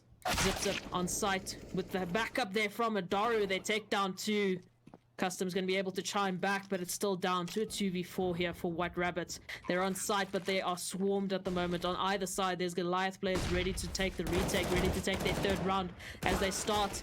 Custom going to be the first to drop. Spaz trying his best to hold on to it, but it's not going to be enough. So Goliath, they take their third round at the investment there of the double AWP setup, but ultimately I think just individuals were hitting the shots and they were doing what they needed to do. So now looking at the economy, White Rabbit's still going to be able to buy up, so they're still going to be able to go into this 9th round with a fully kitted team. I think they're still working well with their A site, but do you think that potentially something needs to change here? Well, I mean, first off the bat, I think that Goliath have had a bit of a struggled start, you know, just because of the fact that their early leads were shut down so quickly by White Rabbit, and that makes it a lot difficult to put the rounds on the board, especially because there's no buffer zone, there's no sort of room for adaptation. As soon as you lose that round, you're on pistols, you know, you can't really do much with that, so they've been having a bit of a struggle, but the fact that they're able to win that one is pretty big, because now things are slightly more evened out, right? White Rabbit need to win this one, so do Goliath, so the stakes are high here in this particular round. And both of these teams need to get the dub. They need to get these rounds on the board here. And I really liked what I was seeing from White Rabbit in that previous round, actually. The aggression coming out as they chased down the A-side take. I actually almost think they weren't aggressive enough because that could have resulted in a couple of those early kills. White Rabbit really looked like they were chasing down the hunt there, and they almost got it. They were so close. And if they had just pursued it a little bit faster, maybe, or a little bit harder, they could have gotten something a bit more out of that. So maybe just a little bit less than they needed. But right now, White Rabbit, once again, getting aggressive towards this ace side, which I'd like to see. Hopefully, they can close it out a little bit better than the previous one. I definitely think they have the capacity to do so. Oh, and this boost coming out from E-Lake, definitely unexpected. Going to catch out Zip Zip. That's a big opener. Now they have the ace site a little bit more under control. The rotations from ADM and Massacre coming off from that B, and Kani going to hold things down for as long as possible. He goes down, though, and there drops the player in pit as well. Now 2 players left for Goliath, and, well, they're going to choose to save once again. So, yeah, this has been really, really back and forth, but the fact that White Rabbit were able to shut down the early leads have made this so difficult for Goliath. At every corner, they just have to make these difficult decisions because, well, the money's not there. They need to save once again. And if they had won those early advantages, if they had those early leads given to them, they would have been fine right now. This wouldn't have been a problem. They could have even potentially committed to this. But right now, they just have to save the M4 and the AWP. They can't go for it. They're going to lose another round. 6-3 will be the scoreline as White Rabbit picks up another round. And this is a really, really good showing from White Rabbit here. And the fact that they are able to win those early or shut down the early advantages has been such a help for them going into this one. It's literally just that as soon as Goliath start getting a little bit of momentum, White Rabbit swing it around and they take another round, potentially another 2 or 3. So they're stringing those rounds together, which is really making a massive impact on Goliath's economy. That being said, I mean, you've got impactful players here. We've seen what they can do with the pistols. So maybe there's not too much stress for them, but that economy is starting to get very, very serious at the moment. As you said, they've already had to rely on maximum loss bonus once in the first couple of rounds. So if this sort of strategy basically continues, it will be a much bigger problem later on. So now Goliath with a 1-4 setup here, 4 pistols, trying to get something early on with that AWP in the hands of ADM. He's not unfortunately going to be able to connect the shot just yet. So still no early advantages for either side. White Rabbit once again just holding the default, waiting for Goliath to get peeked into their crosshairs. And yep, with the flashes, with the pistols, they're trying to do something here with what they've got, but at every single corner there's a White Rabbit player just stopping their momentum, just stopping any sort of aggression that they're trying to take away from this. So any early advantage is very difficult to catch at this point in time, and Goliath now, they're fully invested into defending this A site, and White Rabbit have read this correctly. They're rotating back around to B. Massacre, the only player on the site with a rifle in hand, so potentially Goliath's best bet, especially with ADM rotating back around. So the AWP and the rifle, the only two guns that Goliath have, is already set up on this B bomb site. And with the information that Carney is gathering, they are fully set to defend this site. They are fully ready to take this retake. So it's going to be a 5-on-5 with Carney flanking around. Goliath might have a chance in this, especially with what they've got. Adara going to be the first to take down a kill with Massacre chiming in, but it's on either side. There's trades. These are down to a 2v2. Carney and ADM with a deagle in the hands of Carney. It's going to be difficult for him to find the shots as he's peeking around the corner. Unfortunately, can't connect it. He's going to be able to upgrade to the AK. Now this is doable. Will they be able to find the place? Custom is so low, and Spaz is getting tapped away. Now it's all down to Carney. No armor and an AK in hand. What can he do? Potentially the fourth round. They've done so well, Goliath. They had almost nothing in this round. For it to come to this, it has been absolutely amazing, but will they be able to get anything more at this stage? He doesn't have a defuse kit. He just needs to run away. So White Rabbit, they're going to be able to get their 7th round, but it was getting closer. As we said, once again, on the pistols, Goliath just seemed to make something work. And they get the early information and they take the aggression. So Custom, unfortunately, going down there to the bomb explosion, but it's still the 7th round for White Rabbit. They still have quite a bit of money at their disposal. And now Goliath, they have finally fixed the economy a little bit.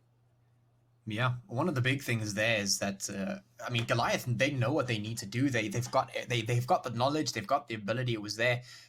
They tried to get some early aggression down mid with the AWP because, of course, they only had pistols, and then they had a little bit of guns to work with, you know, from the previous save.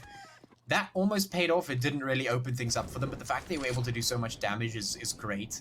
They weren't able to close it out though, which is going to be a little bit unfortunate because that means that White Rabbits have quite a bit of control over this half right now. I mean, money's looking okay. Everyone's got guns, the util, armor, everything's good. On the side of Goliath, I mean, CT economy is so difficult to manage, and White Rabbit haven't made it any easier at this point.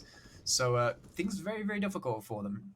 You can see White Rabbit once again moving their way on up, just looking for some information. Custom up towards Banana, and a very quick push through mid is going to mean that Zio gets taken down. Adara is traded, but you know, Elate going down as well means that it's a 4v3. White Rabbit with a little bit of a disadvantage, and once again they're going to go for their typical default here when things go a little bit awry, and that is of course going straight up Banana, you know, towards B. They've pushed Massacre off the site as well. Right behind that smoke, he's going to try and move through Church, but site control is in the hands of White Rabbit for the moment. They should be able to get the bomb down. A little bit of spraying, trying to get something through the angles, but not going to pay off just yet. Some nades getting tossed down. Custom holding the angle, gets flashed off, but he repeaks the perfect maneuverability coming out from Custom. He's going to hold this angle with absolute precision. Another one goes down. Can he do a third? Yes, he can, is the answer to that question. And now it's just Zip, the last player remaining for Goliath, and they just cannot seem to find any foot in the door at this point. Custom going to be so woke and aware he's either going to take down his own teammate, but eventually the trade comes through and White Rabbit take another round. It was just trigger happy, you know. He just needed to get anything and everything that he could that round. So technically, Custom, you got a 4K. The points might not say that, but it's okay. The kill feed said so. I mean, this is just beautiful. Just holding Goliath off single-handedly. They literally could not get a word in edgewise here. So, yes, you see, it was a 4K. The kill feed said so. Even the highlight said so. So beautifully, White Rabbit take the 8th round. And once again, Goliath relegated to pistols, deagles, and a bit of utility, some flashes. But ultimately, so far, this first half has not been going their way. Will they be able to climb back, especially with these pistols? Ooh, Zip going to be the first to try and get something. But Lights is ready to take him down instead. And at the moment, Custom once again just fighting it out. But Massacre and ADM just not being able to connect the shots. And White Rabbit just getting the heads of Goliath players left, right, and center. Carney around the flank, trying to connect something. Puts Elec down to 8 HP, but has to swing for Lightser, so it's going to be going down. And now it's all down to ADM and Massacre with those deagles in hand. With the 12th round playing out. Ooh, Massacre going to be taking down Lightser, so immediately now, that's an AK upgrade. That's some saving that they can do there, or it looks like it's saving they will be doing. So White Rabbit going to be going through to a completely free B bomb site. Getting the bomb down and getting some more money. For Goliath now, looking at the money, next round they should be able to buy up, so going for this might not be the worst idea, but also, I mean, you've just managed to get yourself an AK.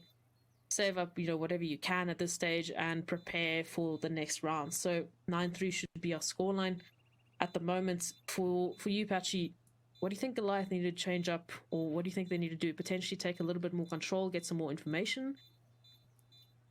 I mean, it's actually so difficult to say because usually when you're talking about this, it's like, oh, what do Goliath need to do? But I think Goliath have really done a good job. I mean, they haven't been playing bad CS necessarily. I think White Rabbit have just really stepped it up in a way we haven't seen before. Maybe just catching Goliath off guard, a little bit unexpected. I mean, this is a White Rabbit that we're seeing right here that I've been waiting to see for a little while. I mean, we've known this White Rabbit can come out, and we've been waiting for them to rear their heads, and well, there it is. They've done it so far, picking up quite a number of rounds. I mean, the early shutdown was huge for them, and the fact of the matter is they managed to keep it going. And we know how back and forth CS can be, but there's sort of levels to the tightness of that back and forth that you can really keep it to. And White Rabbit have been doing such a good job of keeping things so tight. It is 3-9.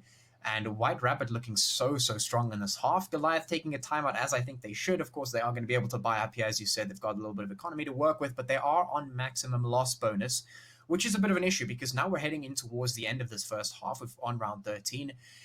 White Rabbit, they have the guns, they've got the money. If they lose this, they can buy up again, and that's heading into round 14. So that's already going towards the end of the half. On the other side, Goliath, they're working only with maximum loss bonus. If they manage to win a single round here, that loss bonus starts to go down. They don't have that much money to work with. Things can be a little bit shaky. So the end of this half is going to be very interesting to watch. How it pans out is going to be quite something, quite a spectacle. Because White Rabbit, they've just had their foot on the gas this whole time, and they've been managing to get the executions just down to the wire and really work for them. So that's really good. They've been managing to do what they need to do to edge towards that W here, which they sorely need, and trying to work themselves up on this one. So let's see if they can keep it going, because this is a good way to start things out in this half and close things out. They could do right here, making small movements up across the map, looking for any information they can. Not any banana control for them at the moment, but they've got the mid control, and they are moving up towards Archers, which Kani is holding with this AWP here. Could find a shot, but he gets caught out. CS timing absolutely not working out. The trade is at least good, but that's going to give them a lot of momentum into the map. Zip goes down, which is going to mean that all of the control gets lost by Goliath. They're going to have to look to try and retake something, but once again, White Rabbit defaulting to the quick push towards Banana. But this is good. This is good from them. They know that they've been giving that out towards Goliath. They know what the tricks of the trade are, and they double back and double back again, which is absolutely brilliant because they take down one, and now ADM with the AWP is the criminal for the day. Can he make it happen? The smoke comes down to mask their push. He's not going to find anything through there. Defaults through Church, but the bomb goes down. Now he has to make a miracle happen. 1v3 AWP has to find every shot. He misses the first. Flash goes over. He opts for the deagle. Oh, spam through the wall, not going to find anyone. No one's holding the corner, and they're just holding passive now. They're just waiting for the time. They know they don't have to push him, and there it is. Crossfire going to be his demise. He goes down. 10 rounds on the board for White Rabbit. What a strong half for them. Exactly what they were looking for. Wow, I agree with you. This is a White Rabbit we've been waiting to see for a while, and now they're coming back with a vengeance. This is insane to watch. 10-3 is the scoreline to White Rabbit. That's definitely not what we were expecting to see based on the stats in the previous games, but White Rabbit, they've just come at this so strong. And now, looking at this round, Goliath, they're going to be able to buy up with a bit of a quasi-buy in terms of that Farmus in the hands of Carney, but ultimately AWP in the hands of ADM, and rifles to the rest. So they're kitted, they're ready and hungry to try and get their fourth, potentially even their fifth round for this first half. Going to be a difficult climb with a 10-5 or a 10-4, but either way, anything will make it a little bit easier. So starting off once again, White Rabbit just taking their defaults, just holding and waiting. We've got 4 Goliath players invested into holding this A-side. Elec going to be the first to take down Zip. That's an opener, but they wait. They wait to see how Goliath will respond. And there we go, Adaru, he's going to take down Lights. A bit of revenge there as they clap back and they try and tell White Rabbit, stay, do not take this. And you can see White Rabbit just falling back, trying to rethink their options potentially. Do they go back to B? Do they do what they've been doing, or do they change it up? Zeo still on site here, is going to be caught out there with utility in hand, just switching over, and now it's down to a 3v4. White Rabbit, they have to take out Massacre if they want to be able to take this B side so far. Checking the angle, they're not going to be going at the same time as he takes down Spaz. Alec will be able to trade it out, but they still have to deal with ADM on site. So he's just wasting time at the moment, getting his teammates into position, getting them ready for this retake as the bomb goes down. Round 14. Will it be for White Rabbit or for Goliath? Alec and Custom, the last two left alive, make that only Custom in a 1v2. We've seen him do something crazy. And unfortunately, he won't be able to connect the shot. So Goliath, they clutch back, they grab back their fourth round, and they start to now potentially just make it a little bit easier going into the next half. As you said, whether it's a 10-4 or a 10-5, it's still a pretty impressive scoreline at the moment for White Rabbit, especially the way that they've been playing previously. This looks like a completely different team.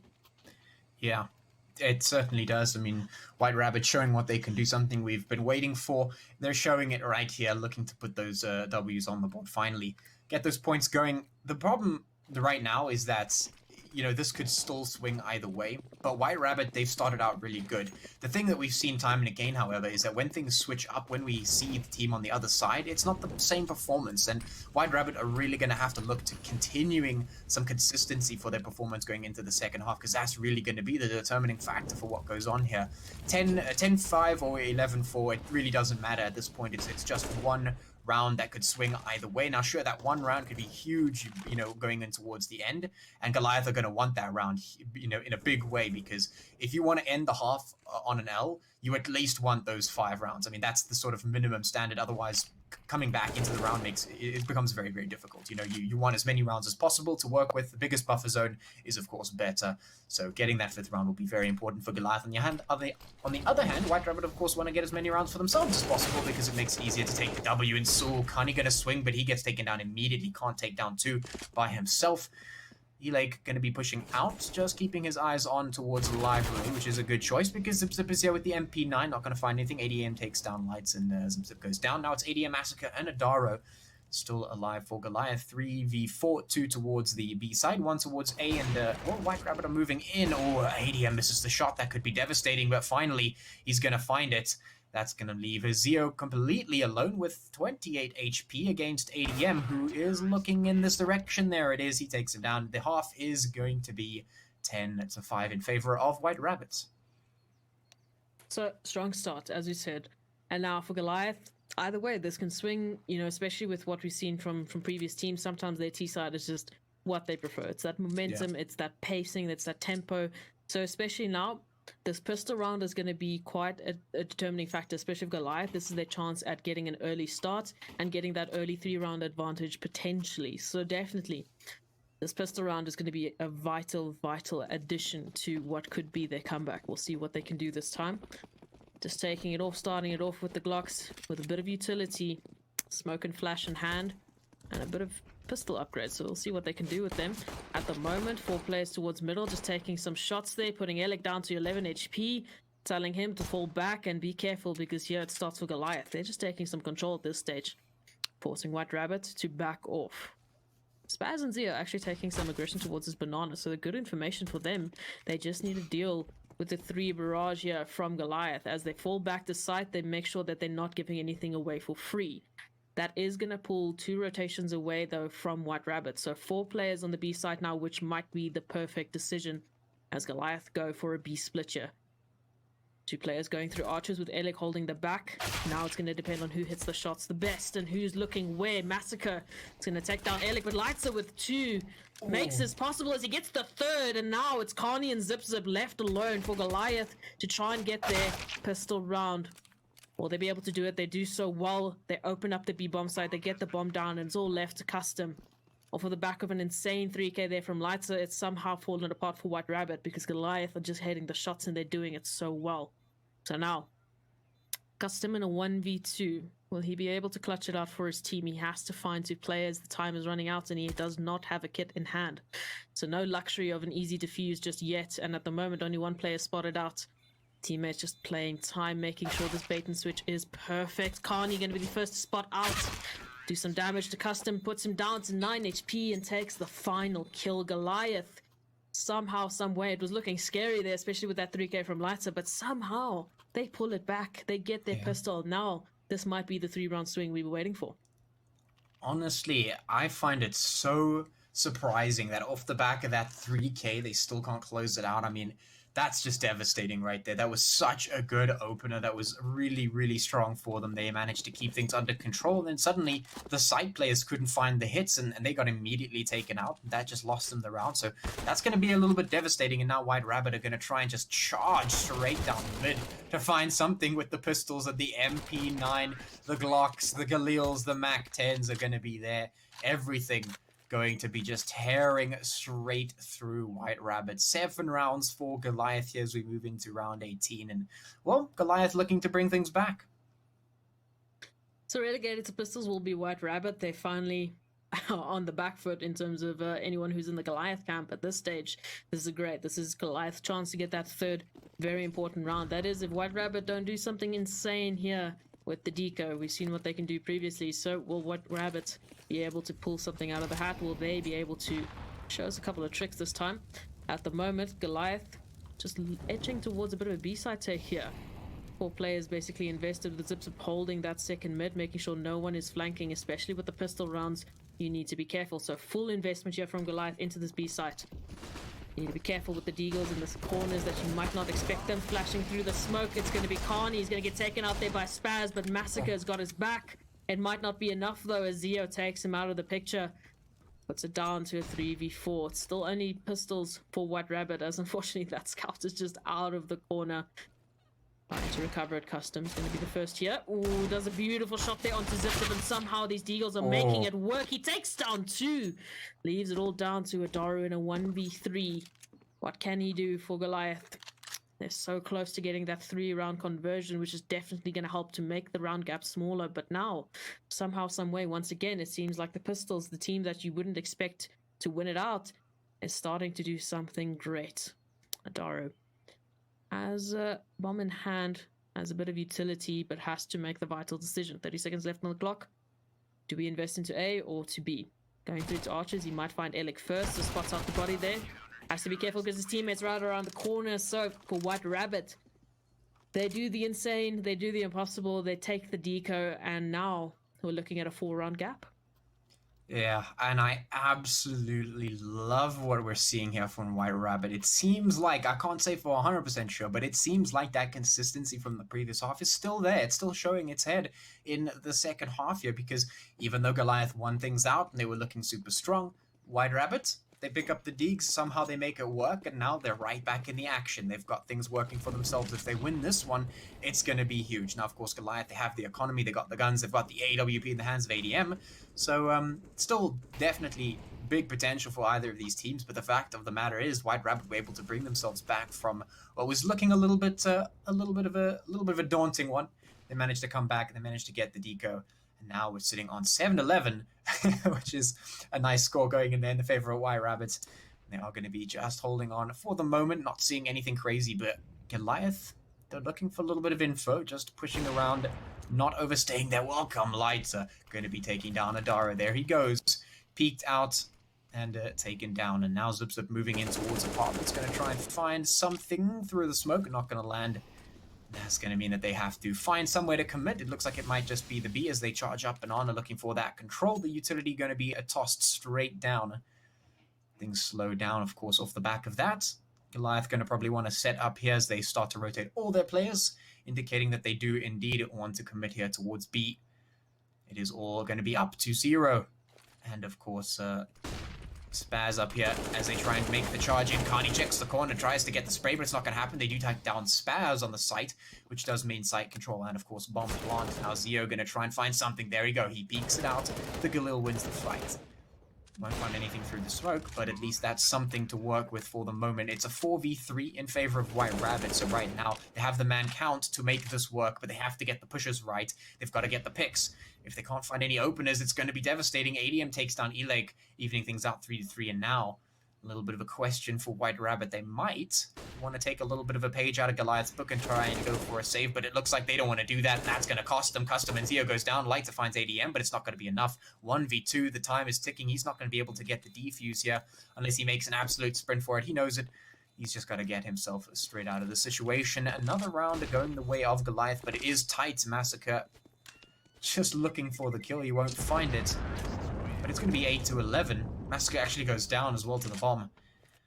And, well, at least Light is going to find the AWP to save into the next round. But he's going to have to make this huge. He's going to have to make this work in the next round because the economy is now going to be a little bit shaky for White Rabbit. So once again, we're going to be seeing pistols in the hands of most of the players for White Rabbit, except for, of course, Lightser saving that AWP. But as you said, he has to go huge with this. It's the only rifle they have in their hands, and it's an AWP. It's notoriously a very difficult gun, but if you can master it, it's an absolutely impactful weapon to have. So we'll see what they can do. At the moment, boosting up, unfortunately not finding the head of Massacre there because the utility is going to be pushing him off of the corner. So for White Rabbit, no early picks just yet, as Goliath just takes some real estate here, get some control, and figure out where they want to go. So these pistol rounds, have to be careful of the corners, have to be careful of where you're looking, because there might be a sneaky deagle waiting to take you out of the picture. Ooh, as I say that, ADM getting tagged down to 9 HP. Have to be careful. Adaru going to be the first to take some contact and to take a kill, which is of course Zio. Opens it up a little bit, but still two players to find. Elik and Custom on site with the Deagles here. Going towards Archers. Adaru just needs to take him out here, and then that might be the opener for Goliath. So it does well to do so. Now only Custom. Only player left on site to try and do something here for White Rabbit. Try and waste time for his teammates to rotate around, and unfortunately just too much.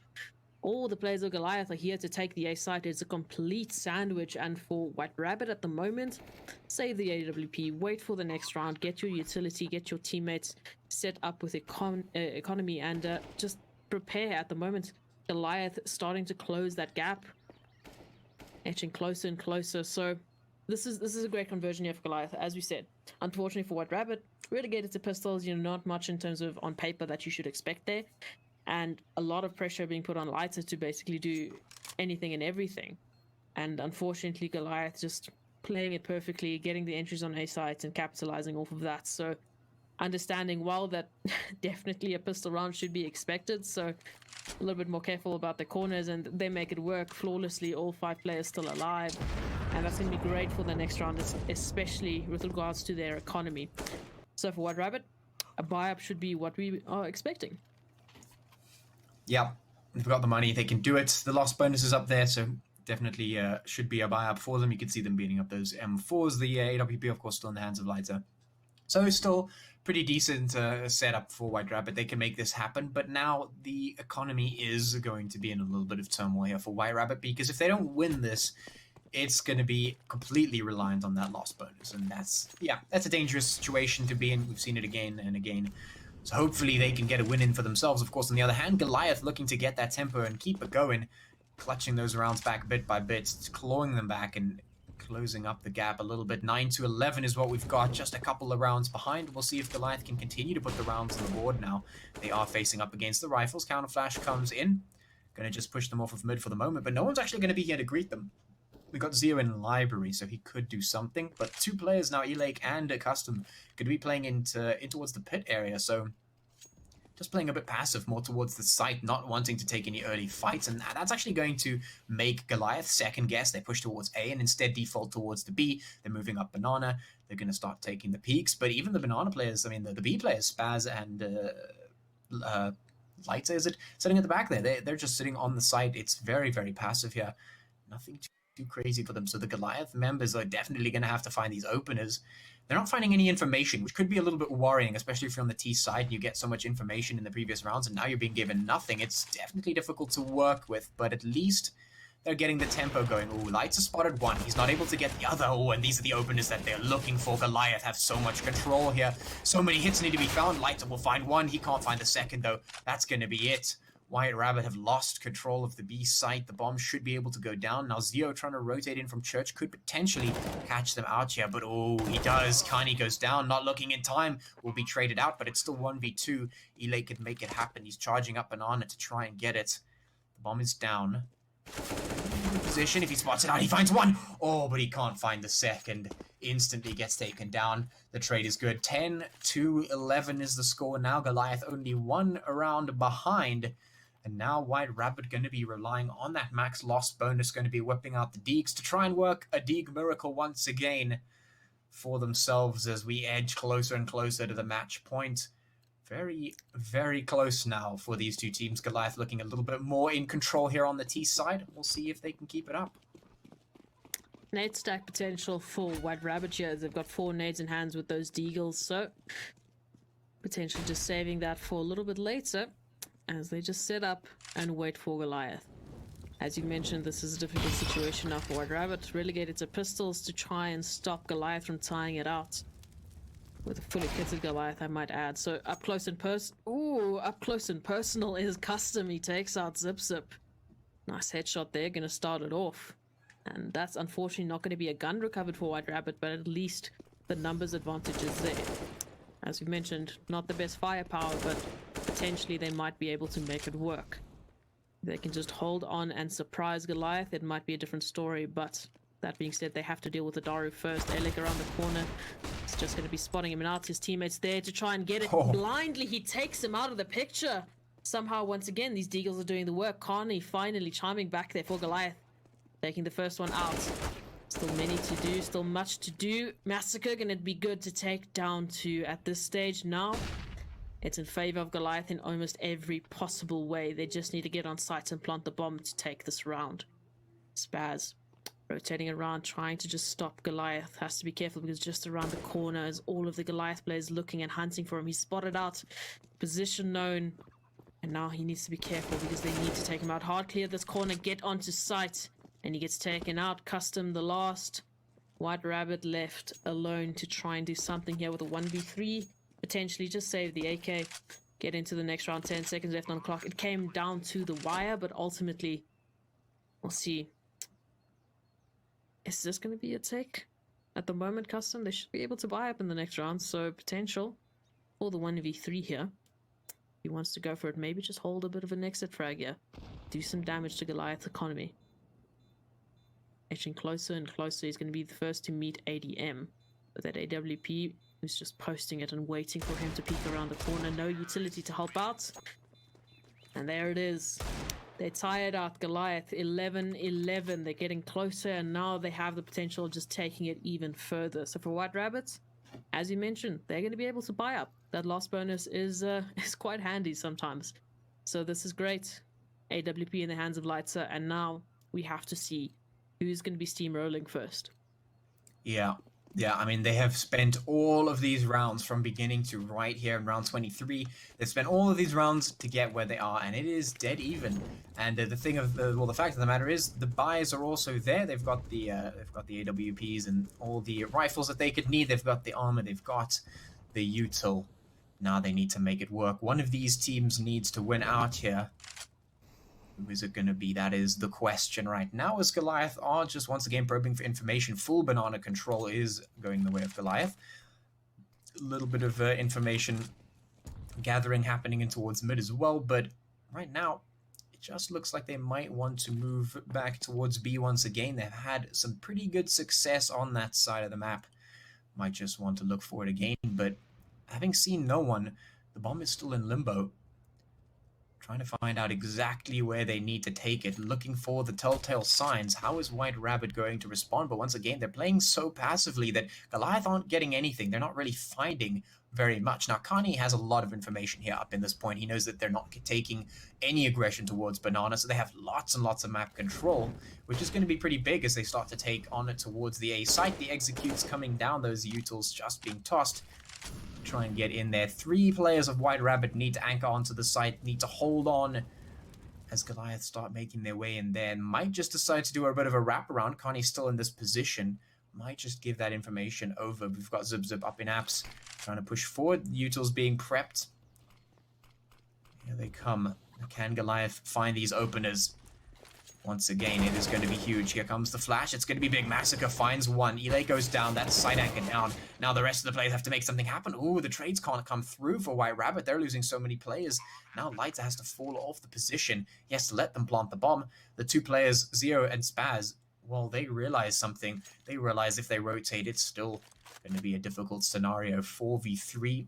and they're not confident to take this one, so they're actually just going to let it go the way of Goliath. They're going to hold the save right now, keep the AWP and 2 M4s, which is definitely not a shabby save, but it is going to mean that Goliath get the round, and White Rabbit just looking to try and get back into it, reinvest with the extra loss bonus, and try again in the next one. So this is great for Goliath. They're now finally going to be able to step ahead of White Rabbit, and that reason for saving, just looking at the economy for White Rabbit, it's tough. It's fully dependent on that loss bonus, and you can see Alec and Custom just edging towards that 4,000 mark on the CT side. Buying up with that is not the best, so definitely saving is worthwhile for White Rabbit. They're going to be able to help their teammates get fully kitted up for this round, which is definitely important, as Goliath are looking to continue this. And for White Rabbit, any sort of loss is going to mean a bit of a light reset and potentially just more and more rounds given away to Goliath, which makes them get closer and closer to winning this out, which will be devastating, especially for all the work that White Rabbit have put into this. So we'll see what they can do, changing it up a little bit with 3 players towards the B bomb site, trying to take a little bit more aggression there with the bottom of Banana Smoke, but the Molotov and ADM specifically is going to stop that from happening. Back up there, Goliath making sure that they don't give any sort of map control away. No banana take for you, White Rabbit. Fall back as they take it for themselves. Now looking at this, 3 players towards the B bomb side, and they're not looking to slow down anytime soon. Still looking for more, still looking to get an opener.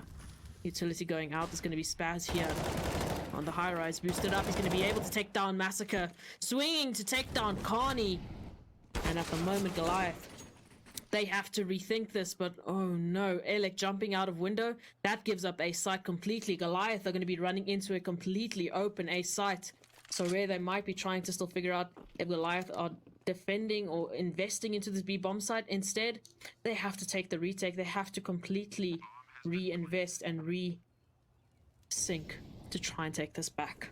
Lighter and Spaz, 8k and AWP for retake.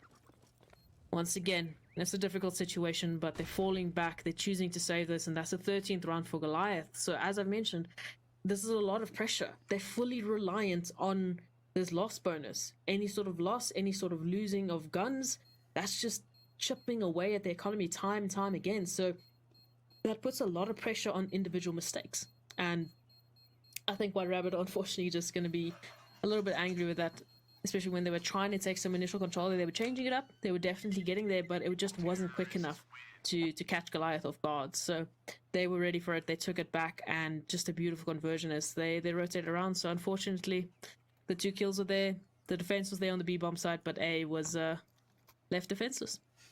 Yeah, that was so unfortunate. White Rabbit really had the handle on things, and then the call came in to start rotating up from behind to try and box them in, but that was really not the right call in that scenario, because Goliath had decided to just fall off as soon as they realized they were losing that push up towards B. Immediately they just fell straight on back down.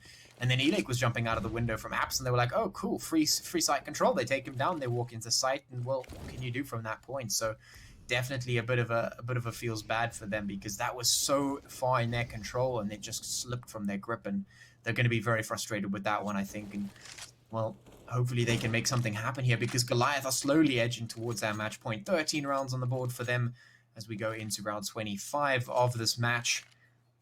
3 players from White Rabbit up towards A once again, trying to take control, but the entirety of Goliath getting stacked up towards Banana. Passive play from White Rabbit, but this time Goliath feeling a little bit more confident with it. They don't just fall off this time around from not seeing anyone. Instead, they're going to try and push their luck here. So here comes the util, goes straight down, and this could be a bit devastating for White Rabbit, because they are playing the boost on the back of this one, and the rotates haven't come in from White Rabbit from A. So Spaz has to find everything. He finds one, but the course should come out, so he goes down immediately. Their trade is good, and they know that the other player has to be there, because that's the only way you get boosted up into that position. So they have him on lock as well. Light is going to be the one to try and make something happen, and he's got a smoke in front of him, so he can't see a thing. This is going to be so difficult for White Rabbit. They're going to need to find so many things, and it starts with Lighter. Can he find the shot, though? No one's speaking out too aggressively, so he's not going to find anything just yet. Elake pushing up. Could potentially find something, but no one from Goliath is speaking. All the post plants are up, and they're just sitting quite happily here. Kani needs to be the first one to get found. ADM takes down Lighter. Oh, Elake goes down immediately. Custom, the last one left, he goes down as well. Not able to find absolutely anything into that one. 14 rounds for Goliath, and what looked to be such a good start for White Rabbit has slowly slipped out of their grasp and gone the way of Goliath. And now they're staring down the barrel of a very, very daunting task if they want to get back into this one. Goliath just doing everything and anything they can, and it's beautiful to watch, somehow clawing back from that 10-5 half. Now we're looking at a 14-11 scoreline. This is insane. And now Goliath on the precipice of getting that match point. White Rabbit with only 3 rifles in hand, one of which is obviously the AWP, which we can see Custom just trying to get something, but ADM is faster. He takes him out. Just the elbow that he could see, so wasn't enough just yet for a kill, but now White Rabbit are down a player. Will be able to recover that AWP, so it is still in play for White Rabbit, which is especially important with the limited resources that they have at their disposal for this round. Will they be able to hold on to this? Will they be able to convert this and stop Goliath from getting their match point immediately? We'll have to wait and see. Still 2-2, only ADM keeping Zio and Spaz busy on the B site, while Goliath get ready and set for an A-Tech. It's going to be down to Elec and Lighter to do the work. Spaz actually with the deagle takes ADM out of the picture, but they still don't have the information, so still only 2 players here from White Rabbit to hold onto this A site. Zio and Spaz, they need to start moving, they need to start rotating around as Goliath are starting to take the site. Lighter around the corner might be careful because Adaro is looking and hunting for it. So rotations are coming through, but the utility is there for Goliath, and Carney is going to be the first to take out Spaz now that this push is on. Now Elec, he's smoked out completely. He doesn't have a line on the site and is unfortunately going to get taken out. So Zio, wow, takes down 2. Makes this a little bit more doable, but he's still down to 1v2 as his teammate gets taken out, and Zip to finish it off to get that 15 point for Goliath. Now suddenly what are we looking at? It was looking so good for White Rabbit, especially coming with that 10-5 half, but as we mentioned before, that T-side advantage just seems to be so prominent, especially in the teams that we've been seeing so far. On a map like Inferno, if you can keep up that pace and your CT side does not have the insane amount of strats and tricks and just setups to try and hold off that sort of pace, it becomes a difficult situation, especially with the lack of utility due to their economy. Yeah, and a lot of the CT side also comes down to the reads and how you respond, and we saw that in the failure for White Rabbit to be able to respond accordingly, and immediately we're going to start the round out with a quick trade. So it is going to be 4 against 4 as we go into this one, and well, match point in the hands of Goliath is going to mean that White Rabbit are looking for anything they can find. Lights are going to go down 3v4 at the moment, and well, they've just got some pistols to work with and an M4 in the hands of Custom. But if they lose this one, if White Rabbit lose, they will say goodbye to this match. It will be the W for Goliath if they win this one. And they're looking to do just that. Now the rotations from White Rabbit coming in as Goliath look towards A. Custom is the only one here, but he has the M4, so he's got a bit of power for him, the only power in the team, but he's going to have to hold on with absolute precision right now, because any failure on his part is going to mean almost impossible for the rest of his team. There comes the first one. He needs to find some more. He won't find the second, but he does a lot of damage. Now, maybe the pistols could make it happen, but Spaz is the only one left. This is a daunting task. 1v3.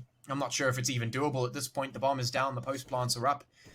A deagle against the world. Spaz, so much work to do. 6 HP on Massacre, maybe a kill, but is a kill enough? Probably not. He needs 3. And the util is going down. That's just going to seal the deal. That should be the final nail in the coffin. He is not going to be able to push this one. He has no time. He has no firepower. And there is just absolutely nothing to do. He finds a headshot, but it's not enough. Spaz goes down. 16 rounds for Goliath. They will take the W. Oh, that was just such beautiful performance there from White Rabbit. They did so well starting off with that first half, and honestly at some points I was worried for Goliath. I honestly couldn't see a point that they could come back in this, but they made it work, and they just had every possible opportunity taken, and they stayed dynamic. So ultimately, beautiful work there for Goliath. Also, by the way, shout out to B3 and our production team for doing what you guys do best. Patchy, from your side, before we throw to our analysts, anything else? I mean, that just a great game, and I mean, it's so unfortunate for White Rabbit. I was really thinking they were able to take that one. They looked super, super strong, but unfortunately, they weren't able to close it out. And we see that time and again when it switches halves. But in any case, yeah, I mean, I guess that is what it is. Let's see what our analysts have to say about this. Thank you so very much, Casters. Indeed, an incredible game coming in from WRG in the initial. But then as we move on along, Goliath, of course, taking that wonderful victory. I mean, definitely the first half had all of us questioning like what is going on right now. WRG, they were playing exceptionally, but from Goliath's side, the defenses looked really weak. They weren't able to hit their shots. I think in the second half, they just told us, guys, everything is fine, we're still here, and just took an amazing victory. It wasn't like Goliath was trying to play mind games or something. It was just straightforward executes on one particular site, and they would just focus on it completely. Hardly ever did go for back rotates even after getting those initial picks, but things worked out for them, and those post-plant setups, the situations they put White Rabbit Gaming, those were pretty incredible. Absolutely. Yeah. I mean, it was wonderful to see in the second half how Goliath, after the switch, was able to just pick back up in, and wonderful synergy amongst the entire team and the lot of these players. And I mean, coming back from that sort of a scoreline was, again, I mean, it is speechless after all, because this was their final game and they wanted to leave in style, and that is exactly what they've showcased. I mean, definitely you want to be amongst the top 3, amongst the top 4 when you're closing out your final matches. And for Goliath, as you said, I mean, last game of the season, this one, just the regular season, last game of the regular season, and getting the victory, it was pretty important for them. But White Rabbit Gaming, I mean, this sort of brings us to the question, are we going to see this team come back into the league again? They've had these few moments of geniuses where you see their performance and you're like, all right, this might be it. Even in the first half today, I mean, we were like, all right, they are picking up a lot of rounds on the T side of the map. I thought, all right, CT side, they are definitely going to clean this one out and take the victory today. But White Rabbit Gaming, I mean, just flawless execution every single time, not letting situation get way out of hand. I mean, they just, White Rabbit Gaming, they just got one round in that second half. Right. Apart from that, Goliath, it was just a clean sweep.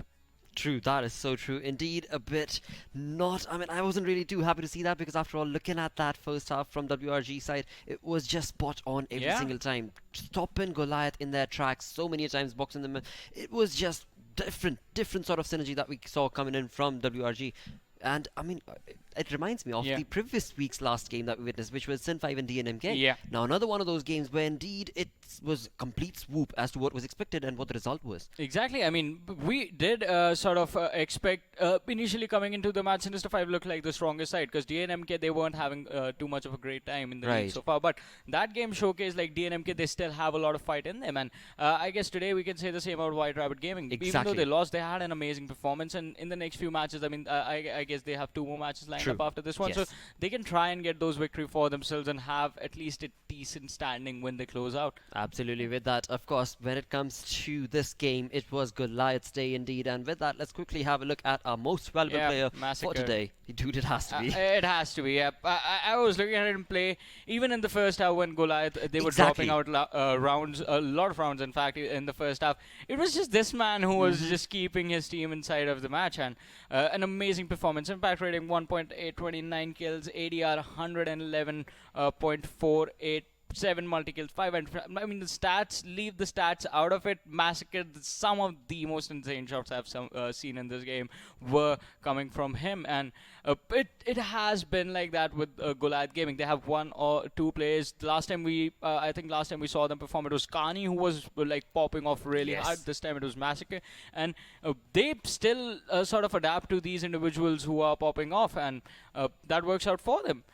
Goliath Gaming right now just tied up with Energy Esports, but I'd rather be in Energy Esports shoes. They still have 2 matches to go. Absolutely, they do. So does ATK. And as we move on along, of course, gentlemen, and the rest of the teams do certainly have a lot more opportunities remaining. But if we just focus on the top of the leaderboard, it is certainly Energy Esports looking really strong in terms of their points, in terms of the matches that they have played, and I mean 0 losses. Yeah.